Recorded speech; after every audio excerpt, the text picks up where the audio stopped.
नमो अरहन्ताणं नमो सिद्धाणं नमो आयर्याणं नमो उवज्जायाणं नमो लोये सवसाहुणम्।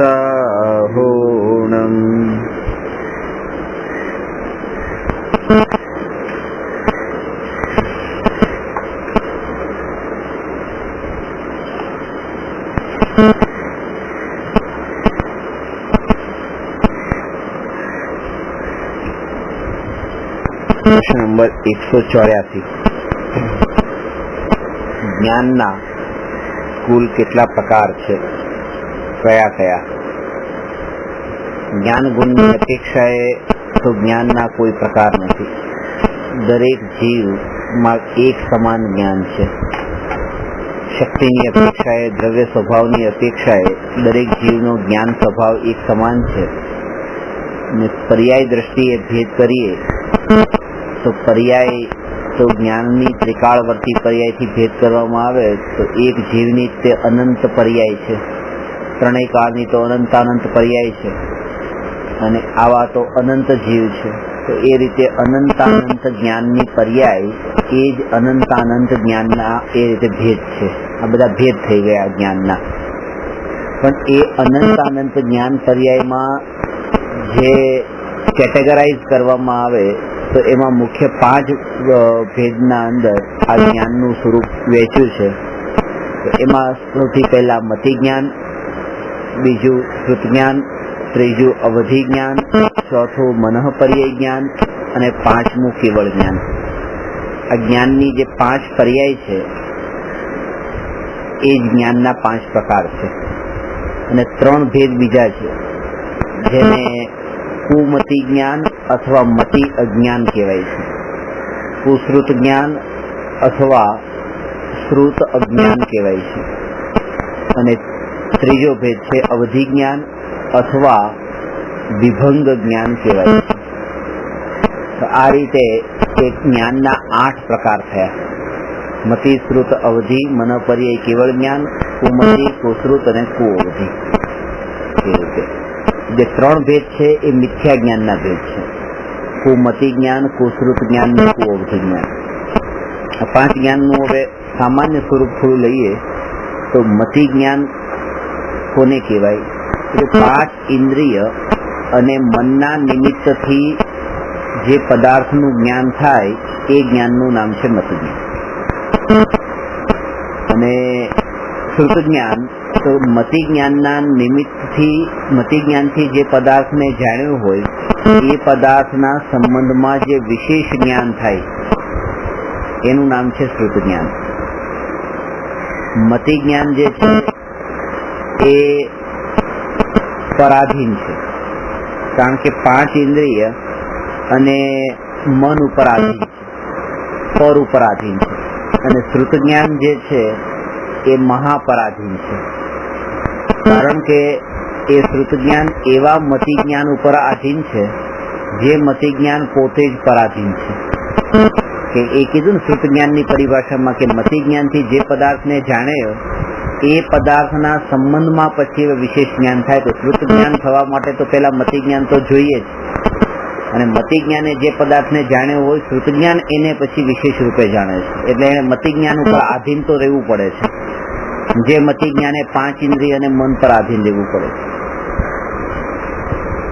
મતિ જ્ઞાન, શ્રુત જ્ઞાન, અવધિ જ્ઞાન. ત્રીજું અવધિ જ્ઞાનમાં એ છે કે દ્રવ્ય, ક્ષેત્ર, કાળ તથા ભાવની મર્યાદા પૂર્વક 5 ઇન્દ્રિય અને મનની સહાયતા વિના રૂપી પદાર્થોનું જે સ્પષ્ટ જ્ઞાન છે એનું નામ છે અવધિ જ્ઞાન. એટલે કે 5 ઇન્દ્રિય અને મનની સહાયતા વિના અને દ્રવ્ય, ક્ષેત્ર, કાળ, ભાવની મર્યાદા પૂર્વક, આ 2 વાતોમાં ખાસ છે. દ્રવ્યની મર્યાદાનો અર્થ એ કે અહીંયા બેઠા બેઠા તે અવધિ જ્ઞાન જેને થાય તો નીચે 2 ગાડીનું જ્ઞાન થયું. હવે ગાડી તો 10 છે, 10 માંથી 2 નું જ્ઞાન થયું, એ થઈ એના દ્રવ્યની મર્યાદા. બધી ગાડીનું જ્ઞાન નથી થતું. ક્ષેત્રની મર્યાદા, તો કે આ બિલ્ડિંગ સુધીની જે ગાડી છે એનું જ જ્ઞાન થાય છે, એનાથી દૂરનું નહીં, તો એ ક્ષેત્રની મર્યાદા છે.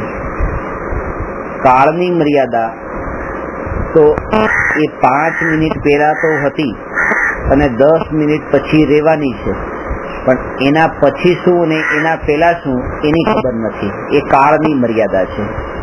અને ભાવની મર્યાદા એટલે એ ગાડીમાં જે એના સ્વભાવ છે એમાંથી અમુકનું જ જ્ઞાન થાય. દાખલા તરીકે ખબર પડે કે ગાડીના અંદર એર કન્ડિશન ચાલુ છે કે નથી, પણ એમાં પેટ્રોલ છે કે નથી એ ખબર ન પડે. એટલે એ ગાડી જે એના અંદર જેટલા પણ એના પાર્ટ્સ છે એ બધામાંથી અમુક વસ્તુનું જ જ્ઞાન થાય. એના રંગનું જ્ઞાન થાય કે લાલ રંગની છે, પણ એ અત્યારે ગરમ છે કે ઠંડી છે એનું જ્ઞાન ન થાય. એના સ્પર્શનું જ્ઞાન ન થાય, એના રસનું જ્ઞાન ન થાય. તો એવું બની શકે કે એના કોઈ પણ એ પૂતગલ છે ને એના કોઈ પણ સ્વભાવનું જ જ્ઞાન થવું, બધાનું ન થવું, એ ભાવની મર્યાદા છે. તો અવધિ જ્ઞાન પણ મર્યાદિત પદાર્થોને, મર્યાદિત ક્ષેત્રના પદાર્થોને મર્યાદિત કાળમાં અને મર્યાદિત ભાવથી એ પદાર્થોને જાણે છે. અને 5 ઇન્દ્રિય અને મનની સહાયતા વિના જાણે છે. ખાસ વાત એ છે. એટલા માટે આ 5 જ્ઞાન જે કીધા, મતિ, શ્રુત, અવધિ, મન, પર્યય ને કેવળ, એમાંના 5 માંથી જે પેલા 2 જ્ઞાન છે, મતિ જ્ઞાન ને શ્રુત જ્ઞાન, એ સ્વાધીન, એ પરાધીન છે અને ખાસ કરીને પરોક્ષ જ્ઞાન છે. અને અવધિ જ્ઞાન, મન, પર્યય જ્ઞાન અને કેવળ જ્ઞાન એ પ્રત્યક્ષ જ્ઞાન છે. પ્રત્યક્ષ અને પરોક્ષનો ભેદ એ રીતે છે કે જેમાં પરના નિમિત્તની જરૂર પડે એ પરોક્ષ. પર એટલે અહીંયા શું? 5 ઇન્દ્રિય ને મન. અને જેમાં 5 ઇન્દ્રિય અને મનના નિમિત્તની જરૂર ન પડે એ જ્ઞાન પ્રત્યક્ષ જ્ઞાન. તો અવધિ જ્ઞાન, મનોપર્ય જ્ઞાન ને કેવળ જ્ઞાન એ ઇન્દ્રિય અને મન વિના થાય છે, એટલા માટે પ્રત્યક્ષ જ્ઞાન છે. અને મતિ જ્ઞાન અને શ્રુત જ્ઞાન ઇન્દ્રિયના નિમિત્તથી થાય છે, એટલા માટે 2 જ્ઞાન પરોક્ષ જ્ઞાન છે. તત્વસૂત્રમાં સૂત્ર છે આધ્યે પરોક્ષમ, આદિના જે 2 છે એ પરોક્ષ છે. અને પ્રત્યક્ષ, મન્યત અને અન્ય જે 3 છે એ બધા પ્રત્યક્ષ જ્ઞાન છે. મનોપર્ય જ્ઞાન ચોથું જ્ઞાન છે, જેમાં દ્રવ્ય, ક્ષેત્ર, કાળ, ભાવની મર્યાદા છે. 5 ઇન્દ્રિય અને મનની સહાયતા વિના જાણે છે, પણ ખાસ એ છે કે બીજાના મનમાં ઉત્પન્ન થતા રૂપી પદાર્થોના સ્પષ્ટ જ્ઞાનને મનોપર્ય જ્ઞાન કહે છે. એટલે ત્યાં તો સીધી વસ્તુનું જ્ઞાન થતું હતું, અહીંયા સીધી વસ્તુનું જ્ઞાન નથી થતું. કોઈના વિચારોમાં રહેલી વસ્તુનું જ્ઞાન થાય છે. એટલે કે તમારા વિચારમાં અત્યારે ગાડી છે અને મને ખબર પડે, મને ગાડીનું જ્ઞાન થાય, તો એ જ્ઞાનનું નામ મનોપર્ય જ્ઞાન છે કે તમારા વિચારોને હું જાણી લઉં છું કે શું ચાલે છે વિચારોમાં.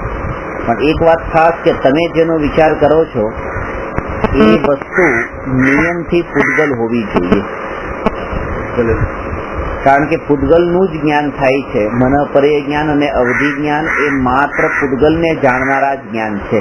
મારા થોટમાં વિચાર તો બરાબર, પણ એ વિચારના અંદર તમારે જે વસ્તુ છે એ વસ્તુ પૂતગલ. દાખલા તરીકે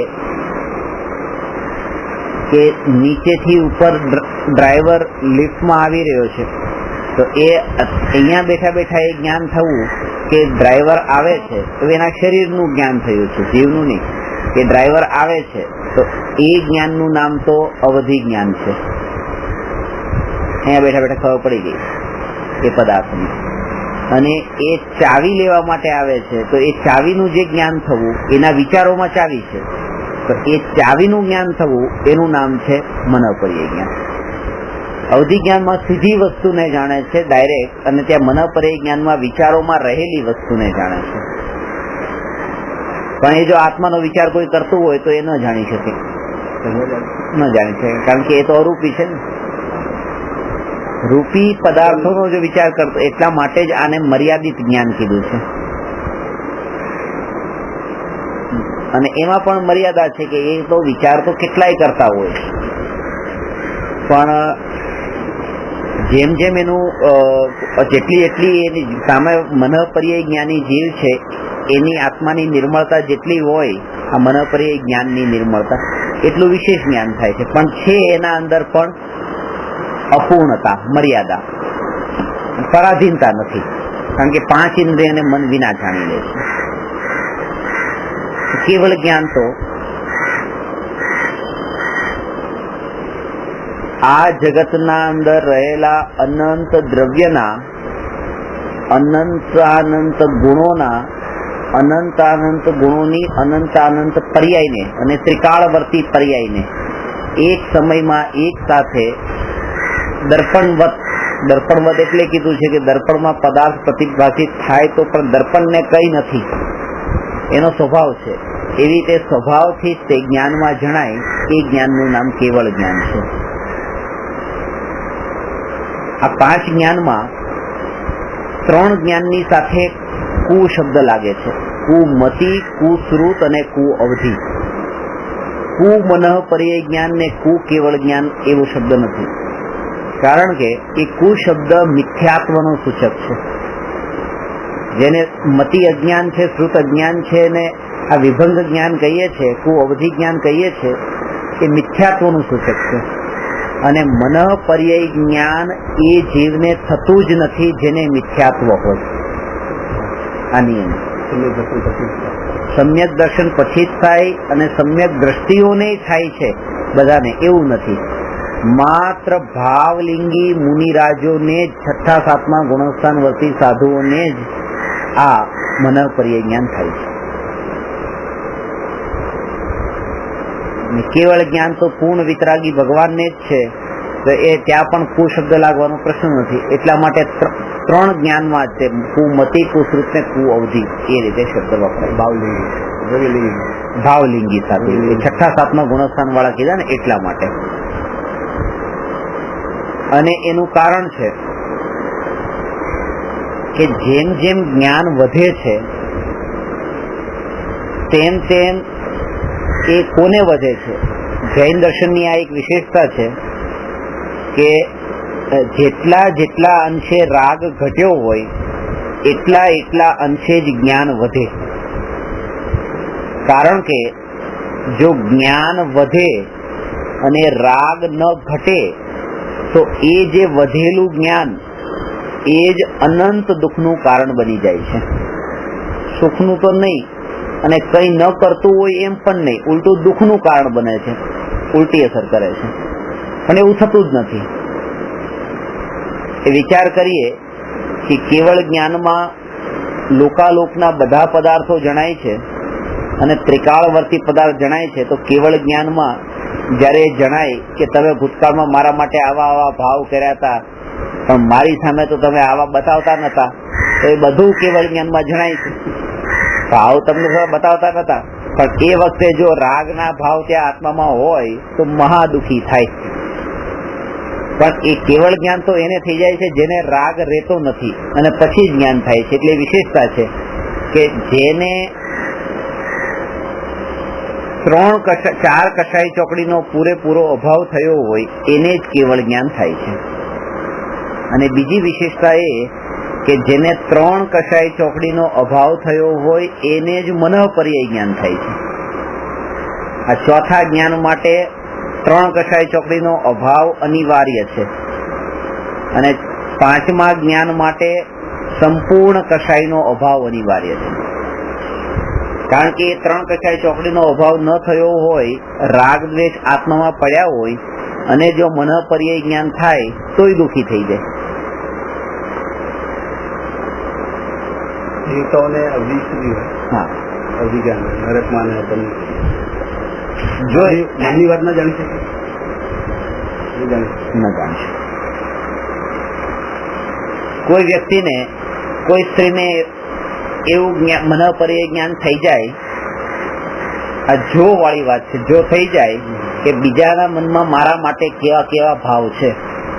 કાયાથી તો સ્ત્રીને હાથ લગાવવા વાળા તો રસ્તા ઉપર જતા તો એવા તો બહુ ઓછા, કોઈ કરોડમાં કોઈ એવા ગણેલા એવા હશે, પણ જે મનથી જેના ભાવ ખરાબ થાય છે એવા તો ડગલે ને પગલે મળે. તો એ સ્ત્રીને જો મનોપર્યાય જ્ઞાન થાય તો કેટલી દુઃખી થઈ જાય, શાંતિ ન પડે.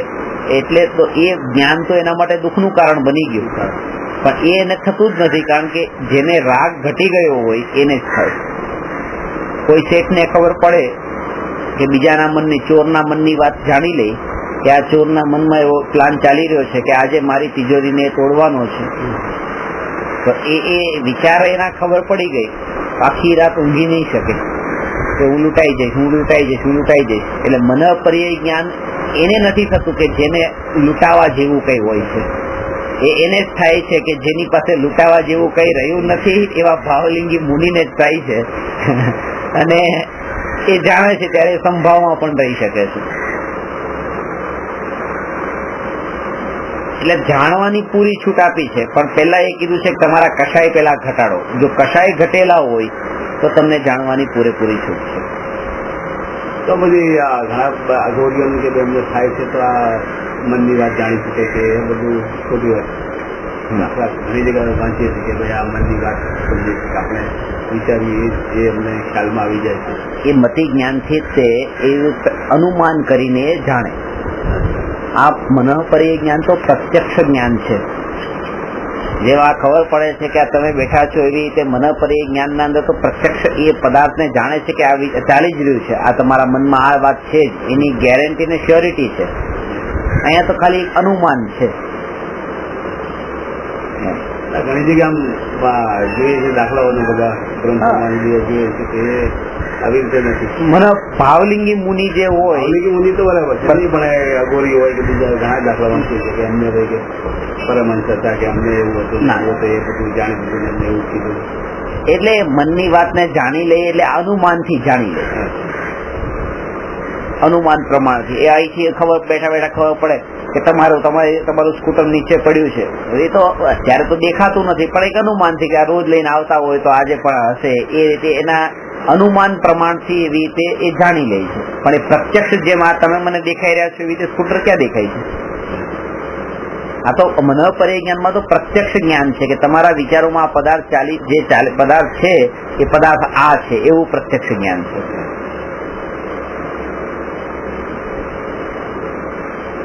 એનાથી પણ આગળ કે મતિ જ્ઞાન, શ્રુત જ્ઞાન અને અવધિ જ્ઞાન પણ એને જ થાય છે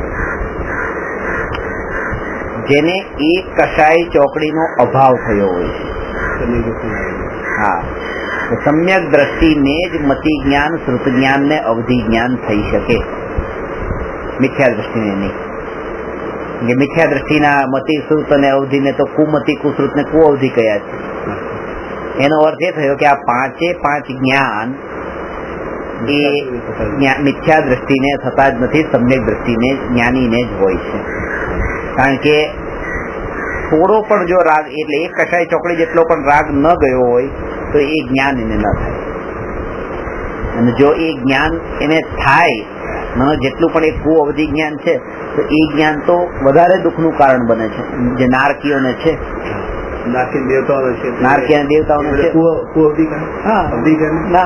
મિથ્યા દ્રષ્ટિ છે ને, મિથ્યા દ્રષ્ટિ હોય એને માટે બધું એ વિભંગ જ્ઞાન કહેવાય.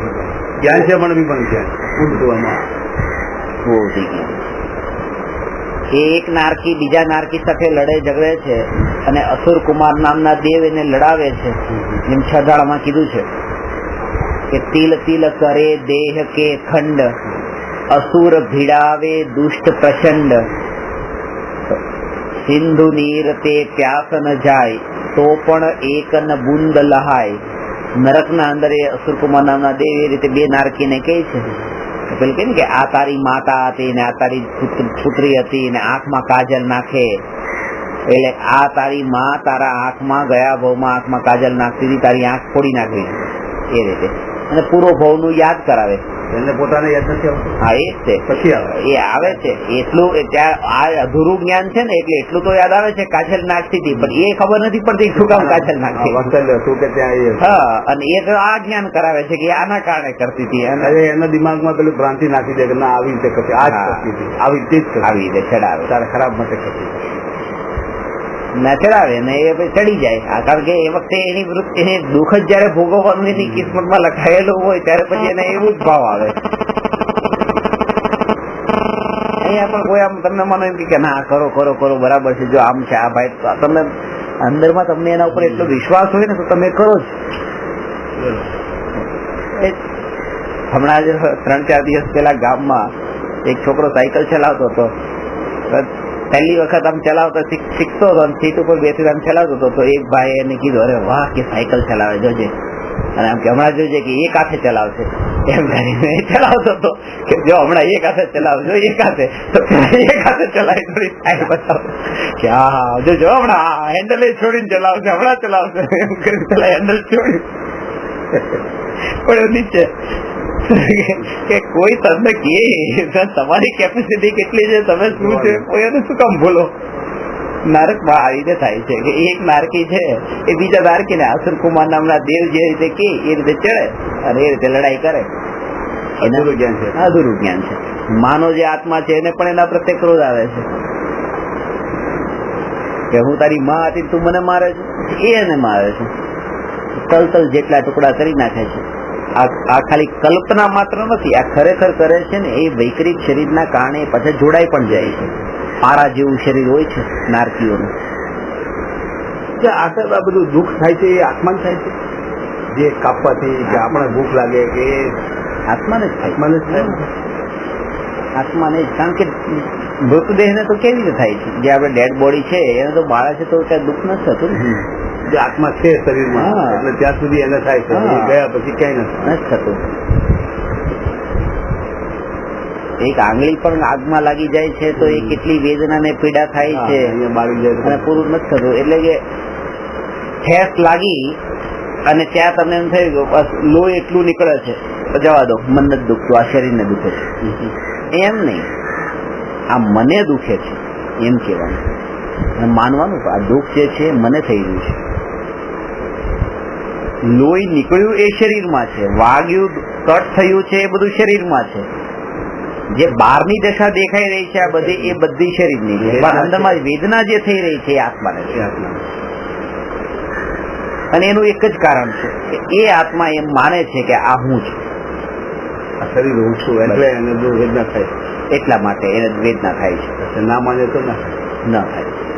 એ સમયે એને એ માનવા માટેના વિચાર પણ એને નથી આવતા કે આ મારું નથી. કારણ કે જયારે વેદના નથી થતી, જયારે શરીર કપાયું નતું, ત્યારે ગુરુના યોગમાં, શાસ્ત્ર સ્વાધ્યાયના યોગમાં, સત્સંગના યોગમાં રહીને પણ એને એ વિચાર નતો રહી શકતો કે આ શરીર મારું નથી. એવા સંયોગમાં પણ જેને એ વિચાર ન રહ્યો તો એને આવી પ્રતિકૂળતામાં એ વિચાર કેવી રીતે આવે? એટલે પેલા તો જયારે આવા સદયોગ ને સદનિમિત્ત મળે ત્યારે તો એનાથી સંસ્કાર દ્રઢ કરવાના કે આ નથી મારું, મારું નથી, મારું નથી, મારું નથી એ રૂપે.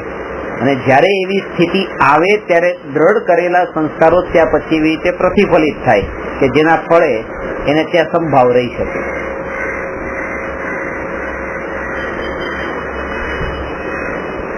એને જાગૃતિ કે બસ એ છેલ્લા આટલી સાધના મેં કરી. જયારે પણ તમને એમ થાય ત્યારે વિચાર કરવાનો કે આટલી સાધના મેં કરીને આ સાધના કરવાનું ફળ શું? આ છે અત્યારે આટલા આવા પ્રસંગમાં જો મને કસાય થઈ જાય છે, રાગ ને દ્વેષના ભાવ થાય છે, તો આ સાધનાનું ફળ શું? એમ કરી કરીને પોતાને અંદરથી જગાડવાનું.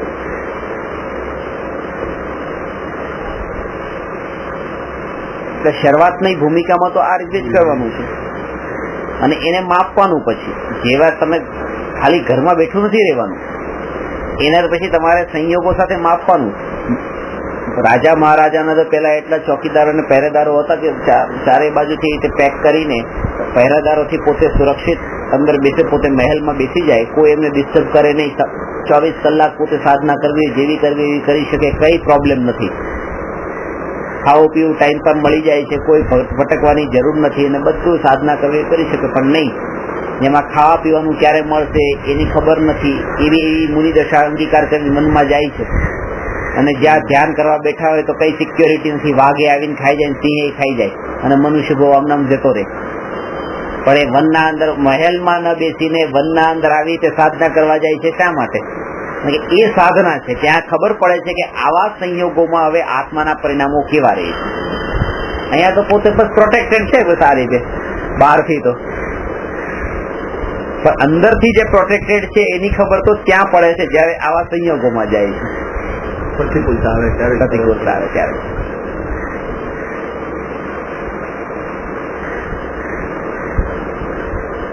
કે જ્યાં બિલકુલ ઈચ્છા થતા તે આહાર મળતો તો એ છોડીને, એવું રાજપદ છોડીને જ્યાં હવે આહાર માટે ફરવું પડે અને વર્ષ સુધી એવી રીતે ફરવું પડે, તો એવી દશાને શું કામ ધારણ કરે?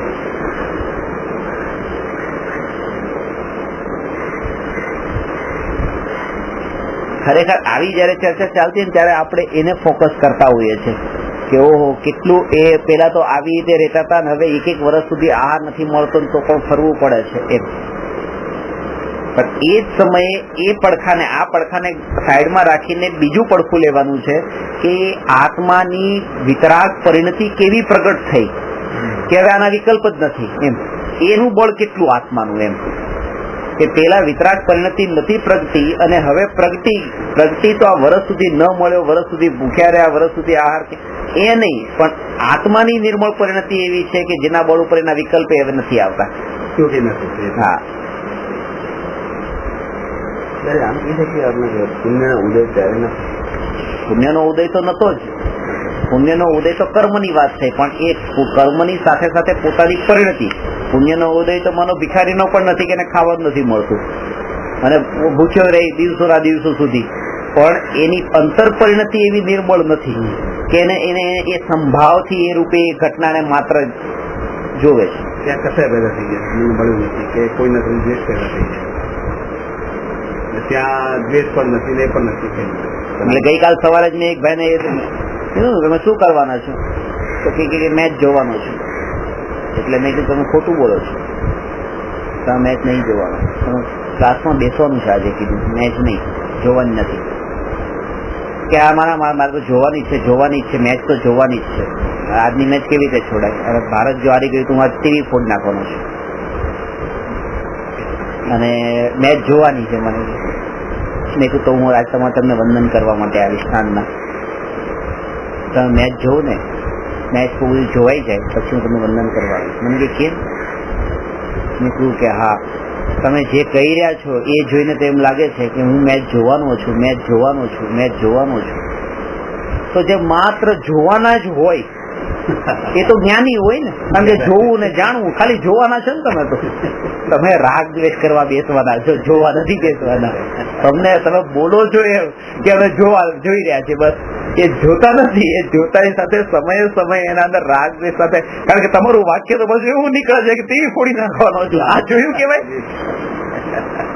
આવું કરતા નહીં. કીધું ફોડી નાખશો તો પાછું ફાઇનલ જોવા માટે પાછું નવું ખરીદવું પડશે, એટલે ફોડવું હોય તો ફાઇનલમાં ફોડજો.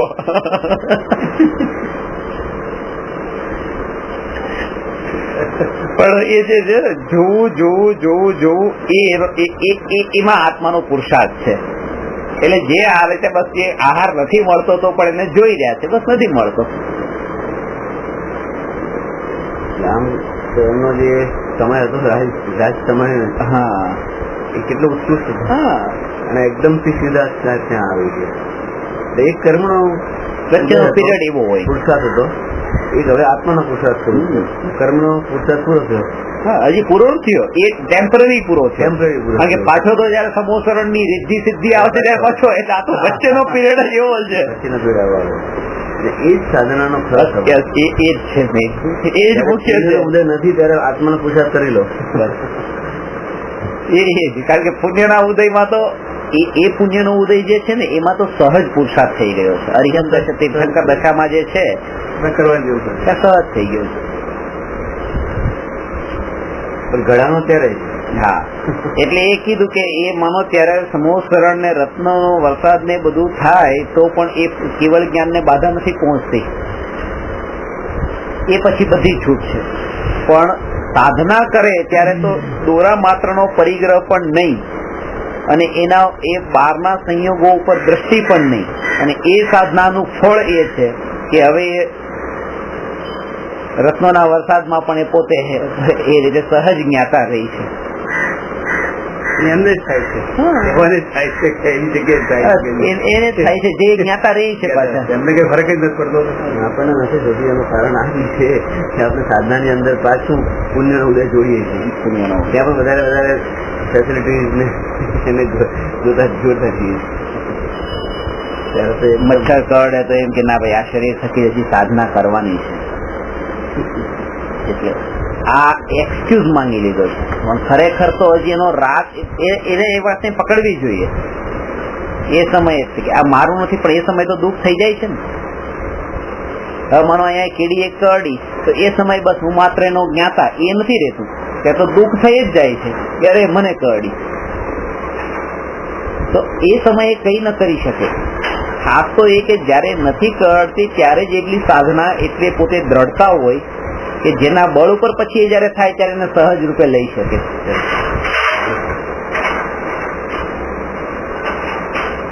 આ વનના અંદર એ રીતે રહી શક્યા એ કોના બળ પર રહી શક્યા? પેલા એ પોતે પ્રિકોશન તો કરી લીધું હતું કે શું આમાં તમે જે વિધિ લખી છે ને એ વિધિમાં મેઇન પોઈન્ટ એક છૂટી ગયો છે કે પહેલા તો સમ્યક દર્શન પ્રગટ કરે અરિયન થવા માટે, અને મુનિ તો પછી સાધુ થાય અને પછી એ રીતે પેલા સમ્યક દર્શન, એ સમ્યક દર્શનના બળ પર સાધુ થાય છે. એટલે અંતરનું પ્રિકોશન તો પૂરેપૂરું લઈને સાધુ થાય છે કે હું આહાર પાણીથી નથી જીવતો, આયુ કર્મના ઉદયથી નથી જીવતો, અને હું મારા ચૈતન્ય સ્વભાવથી ચૈતન્ય ચિતિ શક્તિથી હું જીવી રહ્યો છું. એ પ્રિકોશન લઈને જાય છે એટલે પછી ત્યાં હું મરતો નથી. થોટનું પ્રિકોશન છે, શ્રદ્ધાનું છે.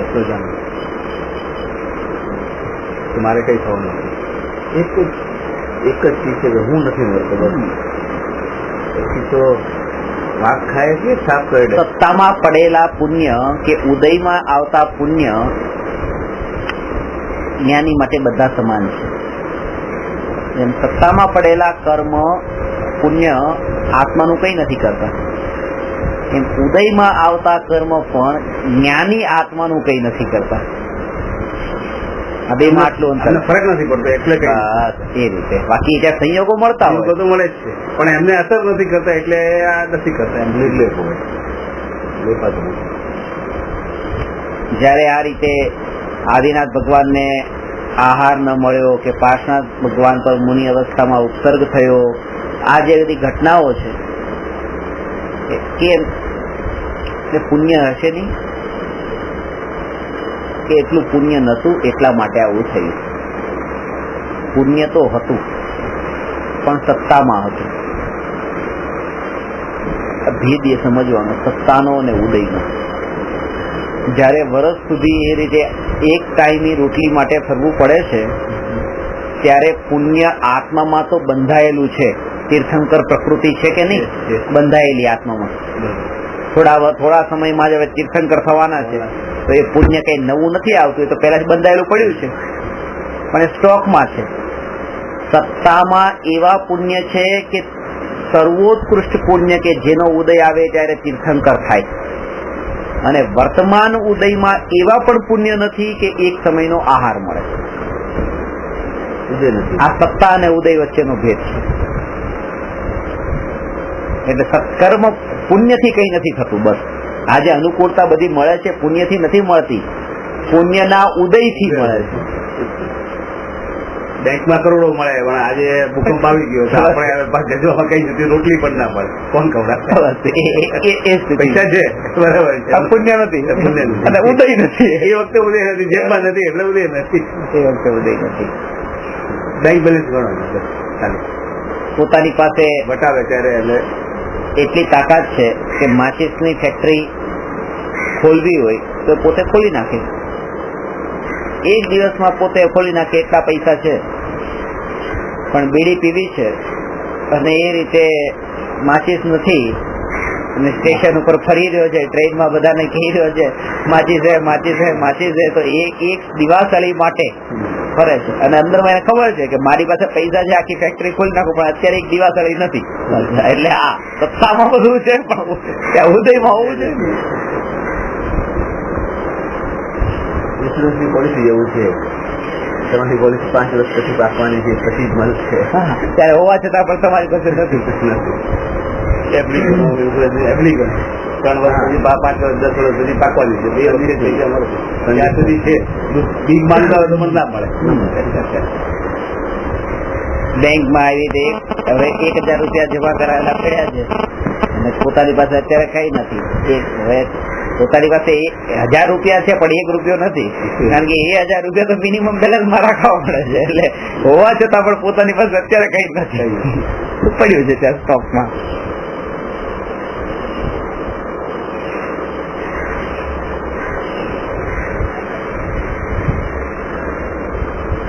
એટલે પાંચેય જ્ઞાનમાં મતિ જ્ઞાન, શ્રુત જ્ઞાન, અવધિ જ્ઞાન, મનપર્ય જ્ઞાન ને કેવળ જ્ઞાન જ્ઞાનીઓને જ હોય છે. આ જ્ઞાનના પ્રકાર છે, અજ્ઞાનના નહીં. એટલા માટે જ્ઞાનીઓને હોય છે, અજ્ઞાનીઓને નહીં. અને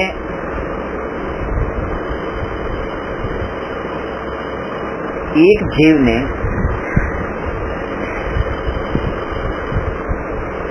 વધારેમાં વધારે કેટલા જ્ઞાન હોઈ શકે? એક સાથે આત્મામાં એક સાથે કેટલા જ્ઞાન હોઈ શકે? બોલો.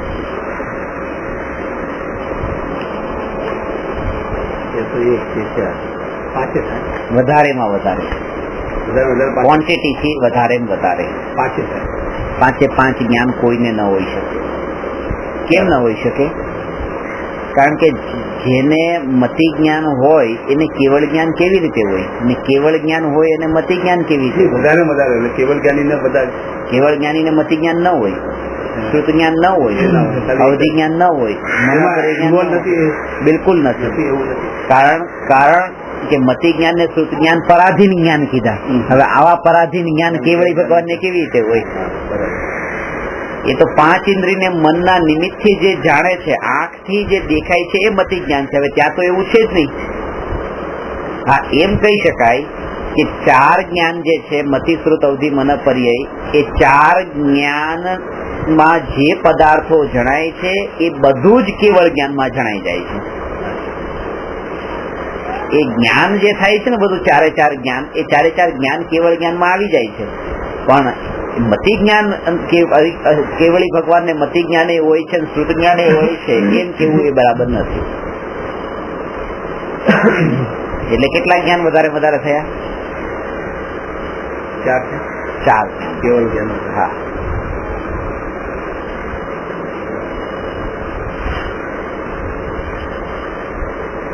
મતિ, શ્રુત, અવધિ ને મનપર્ય જ્ઞાન એક જીવને વધારે હોય છે.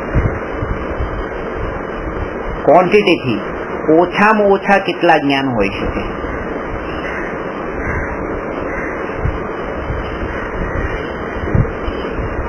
કેવળ જ્ઞાન. અને ઓનલી કેવળ જ્ઞાન બધું આવી ગયું. વધારે ક્વોન્ટિટી થી એક જ કેવળ. મિથ્યા દ્રષ્ટિને વધારે કેટલા જ્ઞાન થઈ શકે?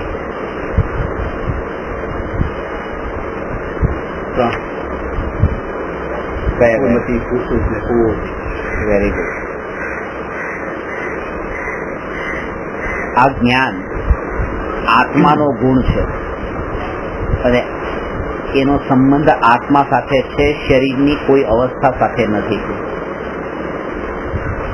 એટલે કે આપણે એમ જેમ માનીએ કે આ ખાવાથી બુદ્ધિ વધે, જ્ઞાન વધે, કે પછી ગડપણના અંદર યાદ શક્તિ ઘટી જાય, જુવાનીમાં જે યાદ રહી છે ગડપણમાં રહેતું નથી, આવું બધું થાય.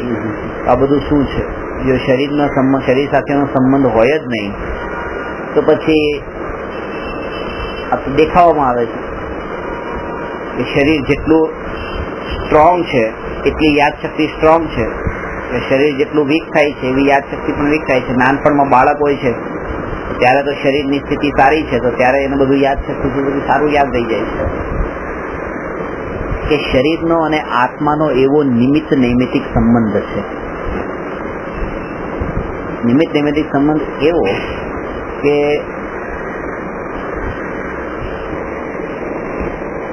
અત્યારે સ્પર્શન ઇન્દ્રિયથી જ્ઞાન થાય છે. કોઈને વૃદ્ધાવસ્થામાં ચામડી એવી એટલી આખી જિંદગી એવું કામ કર્યું છે કે હથેળી આખી ઘસાઈ ગઈ છે અને જાડી જાડી ચામડી થઈ ગઈ છે. હવે એને ગરમનું જ્ઞાન ને ઠંડાનું જ્ઞાન એટલું સ્ટ્રોંગ નથી હોતું, ઇન્ટેન્સિટી એની એટલી હાઈ નથી હોતી. અને કોઈને કોમળ શરીર છે તો આમ સતત ગરમ થોડું પણ લાગે તો એને વધારે અહેસાસ થઈ જાય છે. તો એ રીતે કે જેને જ્ઞાન વધારે હોય એને નિમિત્ત પણ એવું જ મળે. ખાસ વાત એ છે. અને ત્યાં એ આત્માના જ્ઞાનની યોગ્યતા જ એટલી નથી કે એને એ ગરમનું જ્ઞાન થાય, એટલે માટે એને નિમિત્ત પણ ચામડીનું એવું મળે છે કે જે એના અંદર નિમિત્ત ન બને એ જ્ઞાન માટે. કોઈ માનો કે આંખ નથી તો સામેના રંગનું જ્ઞાન થતું જ નથી, બ્લાઇન્ડ છે. તો એમ નથી કે બ્લાઇન્ડ છે એટલે જ્ઞાન થતું નથી. આત્માનો જ્ઞાનાવરણી કર્મનો ક્ષયોક્ષમ એ આત્મા સાથે સંબંધ છે. જ્ઞાનાવરણી કર્મનો ક્ષયોક્ષમ જે છે એ જ એટલો ઓછો છે કે એને સામેનું જ્ઞાન થતું નથી. અત્યારે એ પ્રોસેસ અંદરની કર્મની એ ચાલે છે. આત્મામાં જ્ઞાનાવરણીનો ક્ષયોક્ષમ જ એટલો ઓછો છે કે એને જ્ઞાન થતું નથી. એ આત્માની વાત છે. અને 12માં એને નામ કર્મનો ઉદય એવો છે કે એને આ ઇન્દ્રિય મળી નહીં, એટલે કે વીક મળી, તો એ બીજા કર્મનો ઉદય છે. પણ એમ નથી કે આંખ નથી એટલે દેખતો નથી, જ્ઞાન થતું નથી.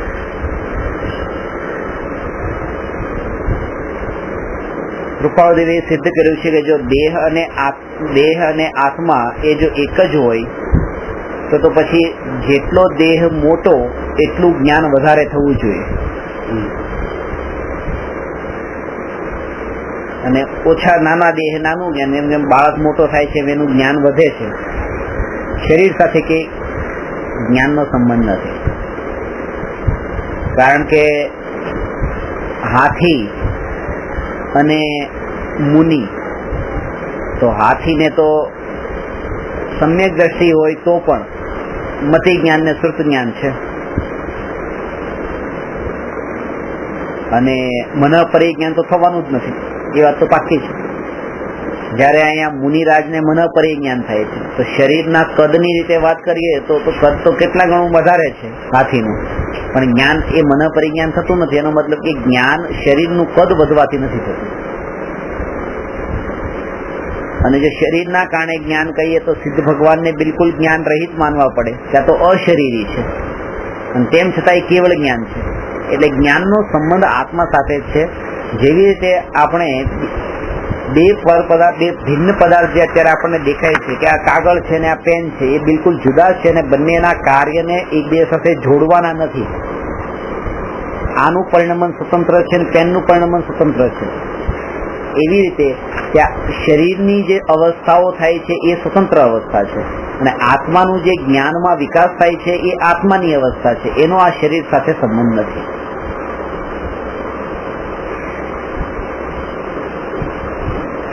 દવા લઈને તાવ મટી જાય કે માથું મટી જાય કે ઓપરેશન કરાવ્યું કે આ સારું, એ બધો એ બધું આપણે ભાગ થાય છે, નથી. એમાં આપણે આમ કહી શકીએ કે ઘણી વાર એવું થાય છે કે અમુક ચીજ યાદ નથી રહેતી, પણ અમુક સમજ આવી હોય છે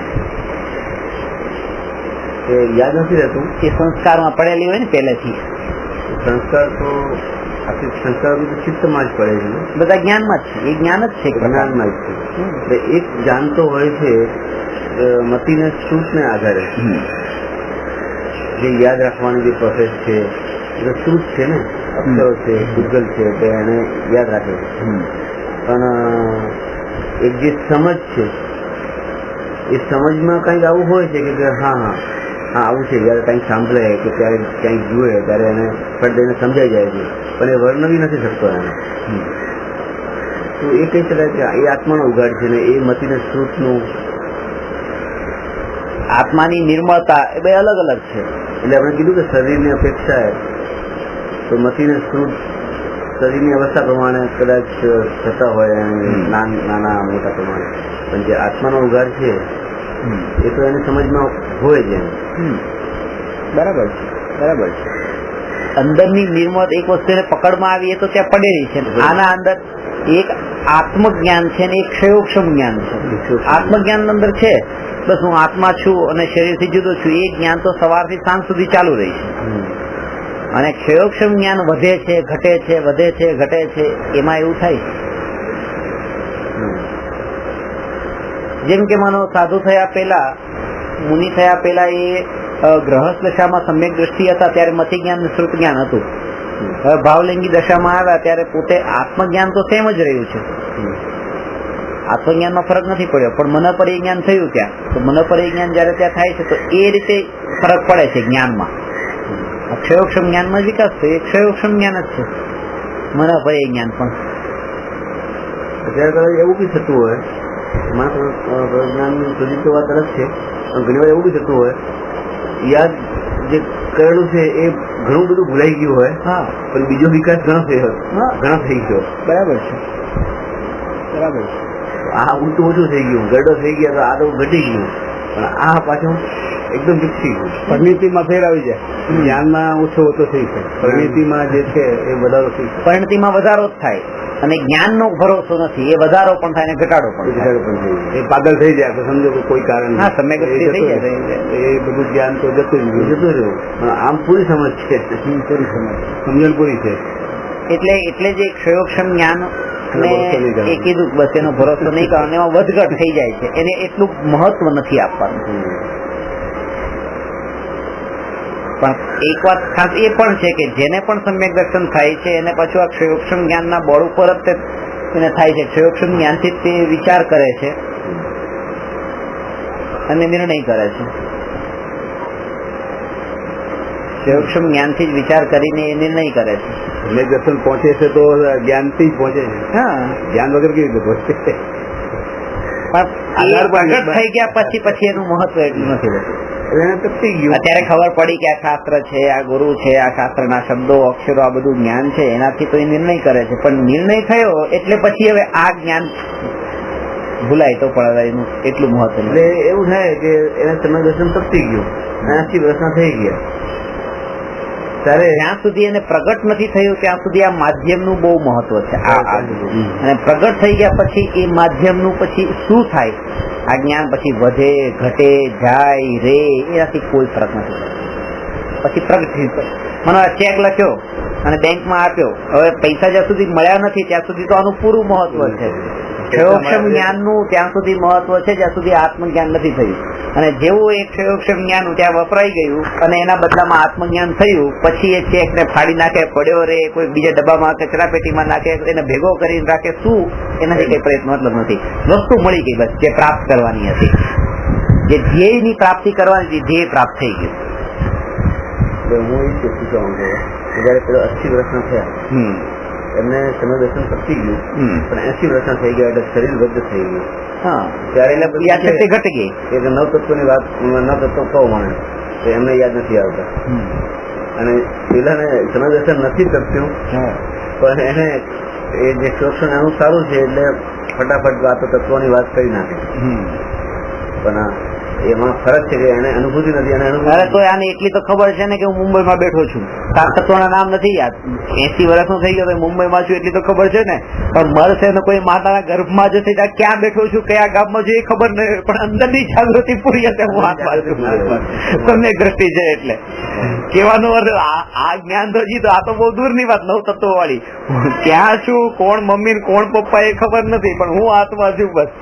એટલે અહીંયા આપણે આ ઘટિત કરીએ કે એને યાદ છે તો એ મતીને સ્તુતના આધારે છે, અને એને યાદ નથી એના શરીરને, એટલે આ શરીરને એ પણ મતિશ્રુત, હા, એ ઉગાડ ની મુખ્ય મતિશ્રુત બંને રીતે છે કે એક તો આત્મજ્ઞાન જે છે એ પણ મતિશ્રુત જ્ઞાન છે, અને પરપદાર્થોનું જે વધતું ઘટતું જ્ઞાન છે એ પણ મતિશ્રુત જ્ઞાન છે. જયારે આ તો ઇન્દ્રિયના નિમિત્તની જરૂર મતિશ્રુતમાં ત્યારે છે જયારે પરને જાણે છે, પછી સ્વને જાણે ત્યારે ઇન્દ્રિય મનની જરૂર નથી. એ મતિ જ્ઞાન શ્રુત જ્ઞાન જ કહેવાય છે. 5 જ્ઞાનમાંથી 3 જ્ઞાન એવા છે કે જેના બળ પર સમ્યક દર્શન થાય છે, એટલે એના બળ ઉપર તે પોતાને અનુભવે છે, અને 2 જ્ઞાન એવા છે કે જે આત્મજ્ઞાનમાં કોઈ પણ રીતે સહાયક નથી, અવધિ જ્ઞાન ને મનોપર્ય જ્ઞાન, કારણ કે માત્ર પૂતગલને જાણનારા જ્ઞાન છે.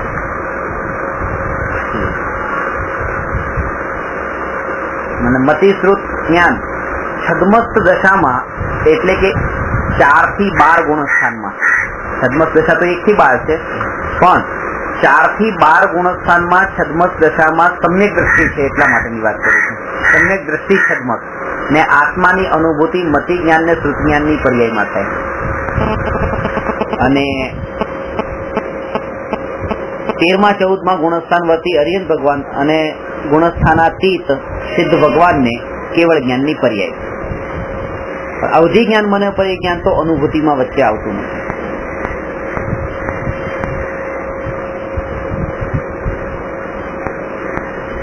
શ્રુત જ્ઞાન જે છે એ શ્રુત જ્ઞાનને બીજનો ચંદ્રમા કીધો છે અને કેવળ જ્ઞાનને પૂનમ કીધી છે. બીજ થયે પૂનમ બીજ થઈ એટલે પૂનમ થયે છૂટકો, એવું કાંજી સ્વામી કહેતા. શ્રુત જ્ઞાન જેને પ્રગટ થયું એને કેવળ જ્ઞાન થવાનું. એક શ્રુત જ્ઞાનની બીજ એ કેવળ જ્ઞાનને બોલાવે કે આવો કેવળ જ્ઞાન. મતિ જ્ઞાન શ્રુત જ્ઞાન 5 જ્ઞાન લીધા કે જે મતિ જ્ઞાન થી જે પદાર્થને જાણ્યો હોય એના સંબંધમાં ડિટેલમાં જ્ઞાન એ શ્રુત જ્ઞાન. કાનેથી સાંભળેલ નામનું શ્રુત જ્ઞાન એમ નહીં.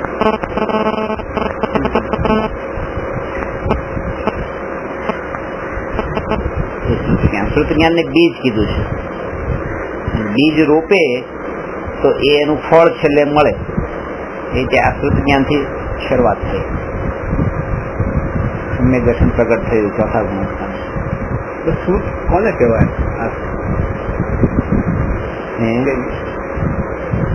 એ જ્ઞાન કે મતિ ઇન્દ્રિયના નિમિત્તથી તમે જાણ્યું બસ કે આ છે. ટીવી ના અંદર તમે જોયું કે આ અભિષેક બચ્ચન છે, ચક્ષુ ઇન્દ્રિયના નિમિત્તથી જોયું, આ મતિ જ્ઞાન. હવે એના સંબંધમાં ડિટેલ કે આ અમિતાભ બચ્ચન નો દીકરો છે અને એ શું છે ઉપર નિબંધ આવી ગયો.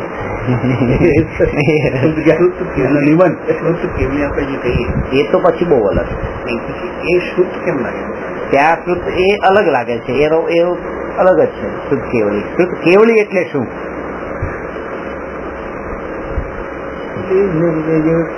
આધારે જ્ઞાન ને જાણે ના. કેવળી અને શ્રુત કેવળી. કેવળી એટલે તો કેવળ જ્ઞાની. કેવળ જ્ઞાની ને તે કેવળી કહેવાય છે. કેવળી ભગવાનની, કેવળ જ્ઞાની તીર્થંકર ભગવાનની જ્ઞાની કેવળ જ્ઞાનીની દિવ્ય ધ્વનિમાં જે ઉપદેશ નીકળે એટલે 12 અંગનું અને 14 પૂર્વનું, તો 12 અંગ ને 14 પૂર્વનું જે જ્ઞાન એ પૂરેપૂરું જે જાણતા હોય એનું નામ શ્રુત કેવળી. લોકાલોકને જાણે એ કેવળી અને લોકાલોકને જાણનારાએ જે બધું કીધું એ બધું જ જાણે એ શ્રુત કેવળ. એ બધે એ જ્ઞાનમાં જાણે આ જે કીધું છે ભગવાન એ જાણે કે બધું એ વસ્તુ જાણે ભગવાનની વાણી જાણે. ભગવાન આવી રીતે કીધું છે, આ શબ્દ કીધા છે, શબ્દો ના જાણે. એ જ કહ્યું ને, અમુકના આધારે જે જાણે છે, જે ભગવાને કીધું છે એ પણ ખાસ એ કે પૂરેપૂરું જાણે. 12 અંગનું પાછું અધૂરું તો હું આપણે જાણીએ છીએ. ત્યાં પછી ચિંતન નહીં આવે, એ સહજ હોય. એ તો આત્માની નિર્મળતાથી એ સહજ હોય અને એ ચોથા ગુણસ્થાન થી 12મા ગુણસ્થાન સુધીના જીવ હોઈ શકે શ્રુત કેવળી. હોય જઈએ. હા, એ સિદ્ધાંત છે. ગણધર થયા બધા એ સિદ્ધાંત છે.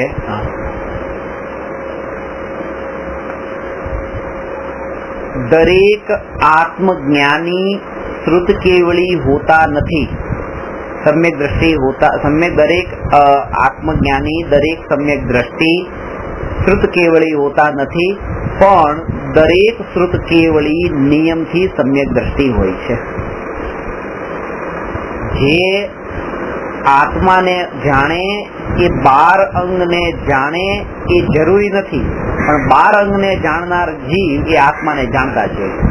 કારણ કે અજ્ઞાન દશામાં, મિથ્યાત્વની દશામાં એ કહેવાય છે કે દ્રવ્યલિંગી મુનિ મિથ્યા દ્રષ્ટિ કેટલું જ્ઞાન પ્રાપ્ત કરી લે છે? 11 અંગ અને 9 પૂર્વનું જ્ઞાન પામીને પણ સંસાર પરિભ્રમણ કરે છે. તો એમ કીધું ને 11 અંગ એટલે મિથ્યા દ્રષ્ટિને 11 અંગ અને 9 પૂર્વનું જ્ઞાન થઈ શકે. 12 અંગ ને 14 જે 12 અંગ અને 14 પૂર્વનું જ્ઞાન જેને થાય છે એ સમ્યક દ્રષ્ટિ. એટલે એ સમ્યક દ્રષ્ટિ જ હોય છે અને એ શ્રુત કેવળી કહેવાય છે.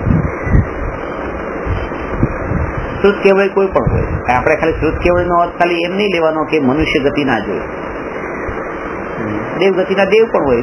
ચોથા ગુણસ્થાનમાં, ચોથા ગુણસ્થાન વર્તી તો કોઈ પણ હોય. એટલે તો જ્ઞાન સાથે સંબંધ છે. ત્યાં આચરણની ને મુનિવ્રતની ને એ રીતે કોઈ વાત જ નથી. ત્યાં અણુવ્રત મહાવ્રત ની વાત જ નથી. ભગવાનની દિવ્ય ધ્વનિમાં જે વાત આવી એ 12 અંગને પૂરું જાણે એ શ્રુત કેવળી.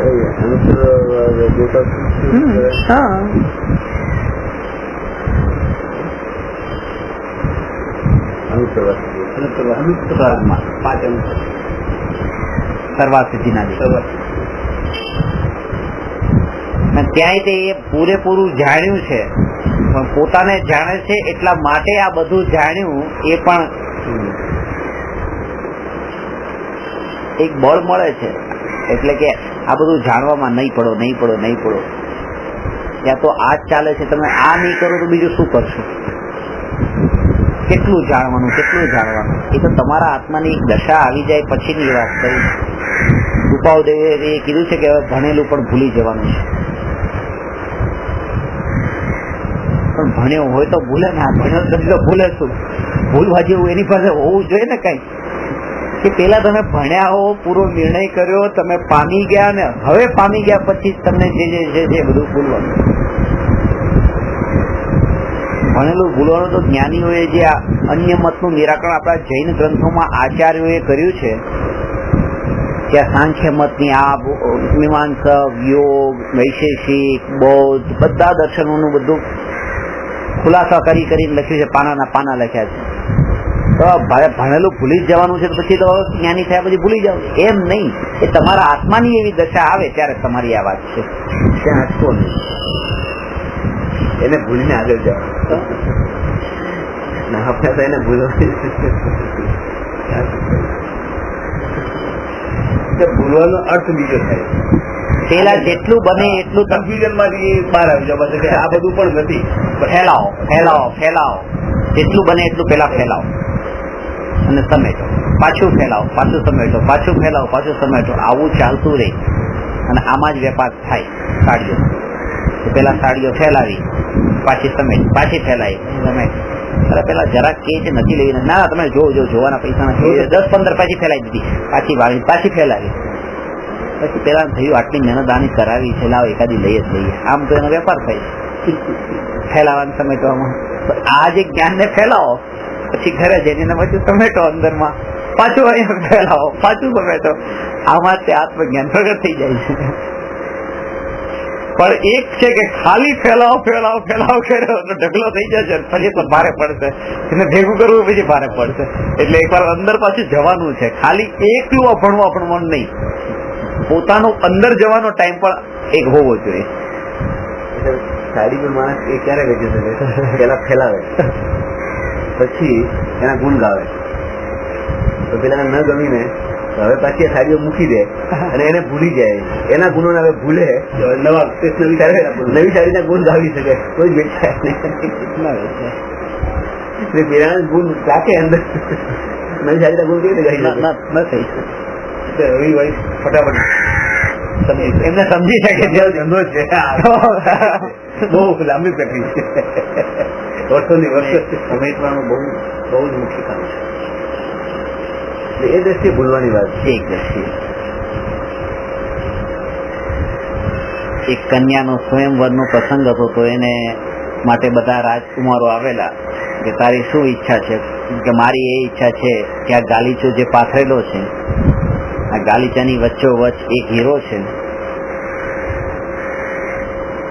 ફેલાવેલો છે, એની વચ્ચોવચ્ચ હીરો છે. આ હીરાને જે લઈને બહાર આવી જાય એની સાથે હું લગ્ન કરું, પણ એક શરત છે, ગાલીચા પર પગ નહીં મૂકવાનો. એટલે બધા રાજકુમારોએ કોશિશ કરી હાથથી આ ઊંધા લટકી લટકી જ્યાં સુધી જ્યાં જવાની. એક રાજકુમારે વિચાર કર્યો કે આને એમ કીધું છે કે ગાલીચા ઉપર પગ ન પડવો જોઈએ, અને કોર્નર ઉપરથી એવી રીતે ગાલીચો વાળવાનું ચાલુ કર્યું અને ત્યાં હીરા સુધી પહોંચી ગયો, કારણ કે પગ તો ગાલીચા ઉપર નથી પડ્યો. હીરો લઈને પછી આવી ગયો. કહેવાનો હોય કે પેલા ફેલાવ્યો છે, પછી એને સમેટવાનો પણ છે, અને સમેટે તો એને આ હીરો મળે. ખાલી ફેલાવી રાખીને એમાં જ બનો ઊંધો લટકે એને હીરો ન મળે. અને પછી ફેલાઈ જાય છે. પછી તો એક હીરો મળી ગયો, આત્મજ્ઞાન થયું એટલે પછી કેવળ જ્ઞાન પણ થાય છે.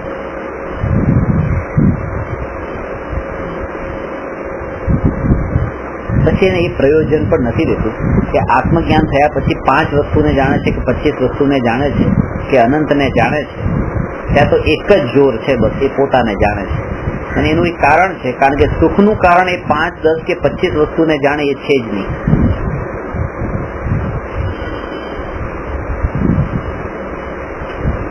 સુખનું કારણ નથી. ઉલટું એટલું છે કે આત્મજ્ઞાન વગર વધારે જાણે એ વધારે દુઃખી થાય છે. આત્મજ્ઞાન વગર જે જાણે જ નહીં એને દુઃખ પણ નથી થતું. અને જેટલું વધારે જાણ્યું અને એટલું જ વધારે દુઃખ.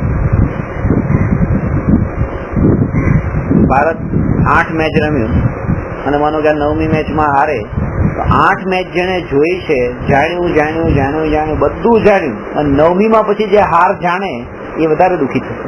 અને પહેલીમાં જયારે હારી ગયું અને ત્યારે જ પછી એને છોડી દીધું હોય તો પછી આગળનું જે છે ને એના અંદર એને કઈ ફરક નથી પડતો. આટલે સુધી પહોંચીને આવું થયું, એના કરતા પહેલેથી નીકળી જાય ને તો કઈ માથાકૂટ નથી. ફાઇનલમાં સારી જાય એ દુઃખનું કારણ વધારે બને છે, કારણ કે ત્યાં એટલી અપેક્ષાઓ પણ વધી ગઈ હોય છે. આ વધારે જાણ્યું છે ને એટલે. અને પહેલેથી લઈને છેલ્લે સુધી પૂરેપૂરી જાણતો હોય, એક મોમેન્ટ માટે પણ એ બહાર ન જાય, ટીવીની સામે બેઠો હોય, એ જે છેલ્લે હાર થાય એને તો સહન ન કરી શકે, કારણ કે એને ખબર છે આટલો સમય બરબાદ કર્યો છે આની પાછળ, અને આવું જોવું પડે. અને બીજો કોઈ એવો હોય કે કલાકે ખાલી પૂછી લે કે શું સ્કોર થયો, તો એને એટલું દુઃખ નહીં થાય, કારણ કે એ જ એને બતાવે છે કે એની રાગની તીવ્રતા એટલી નથી એના પાછળની. જેટલું વધારે જાણવાની ઈચ્છા છે આત્મજ્ઞાન વિના, એ દુઃખ છે.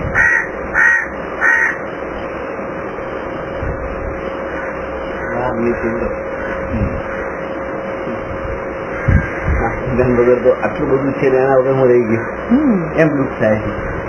આત્મજ્ઞાન પછી આટલા વગર હું રહી શકું છું એમ દુઃખ થાય.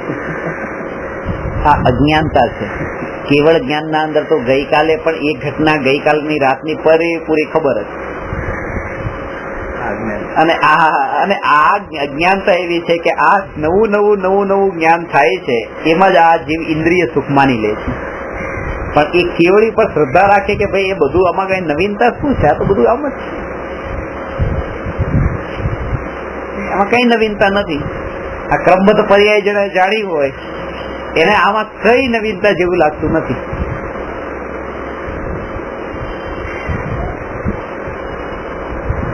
અહીંથી મરીને સીધો પાકિસ્તાનમાં જન્મ થાય, હવે કોણ હારે કોણ જીતે, કયું સારું કયું ખરાબ, આ ભ્રમ છે, ખોટો ભ્રમ છે. આ દેશના અંદર હું છું ને આ દેશ મારો છે ને આ દેશ જીતે ને આ કેટલો મોટો મોહ. હજી આ દેહ પૂરતો મોહ થી પછી પત્નીનો મોહ એનાથી વધારે, આ ઘરનો મોહ એનાથી વધારે, પછી આ મોહલ્લાનો મોહ કે આ તમારે શું પડી છે આટલી બધી મોહલ્લા સુધીની. પણ એ કેટલો મોહ હશે કે મોહલ્લામાં કઈ થાય છે ને એને અંદરમાં અસર થાય, ને ગામમાં મુંબઈમાં કઈ થાય ને એને અસર થાય, એ કેટલો વધારે મોહ. ને આખા દેશ માટે જે થયું છે ને એને આ અસર થાય તો એ કેટલો મોહ. આ દેશ પ્રેમ ન કહેવાય, આ આત્માનો સૌથી મહાનમાં મહાન ને ખતરનાકમાં ખતરનાક ઘાત થયો એમ કહેવાય આત્માનો, કે આટલે સુધી એ ફેલાઈ ગયો એનો મોહ.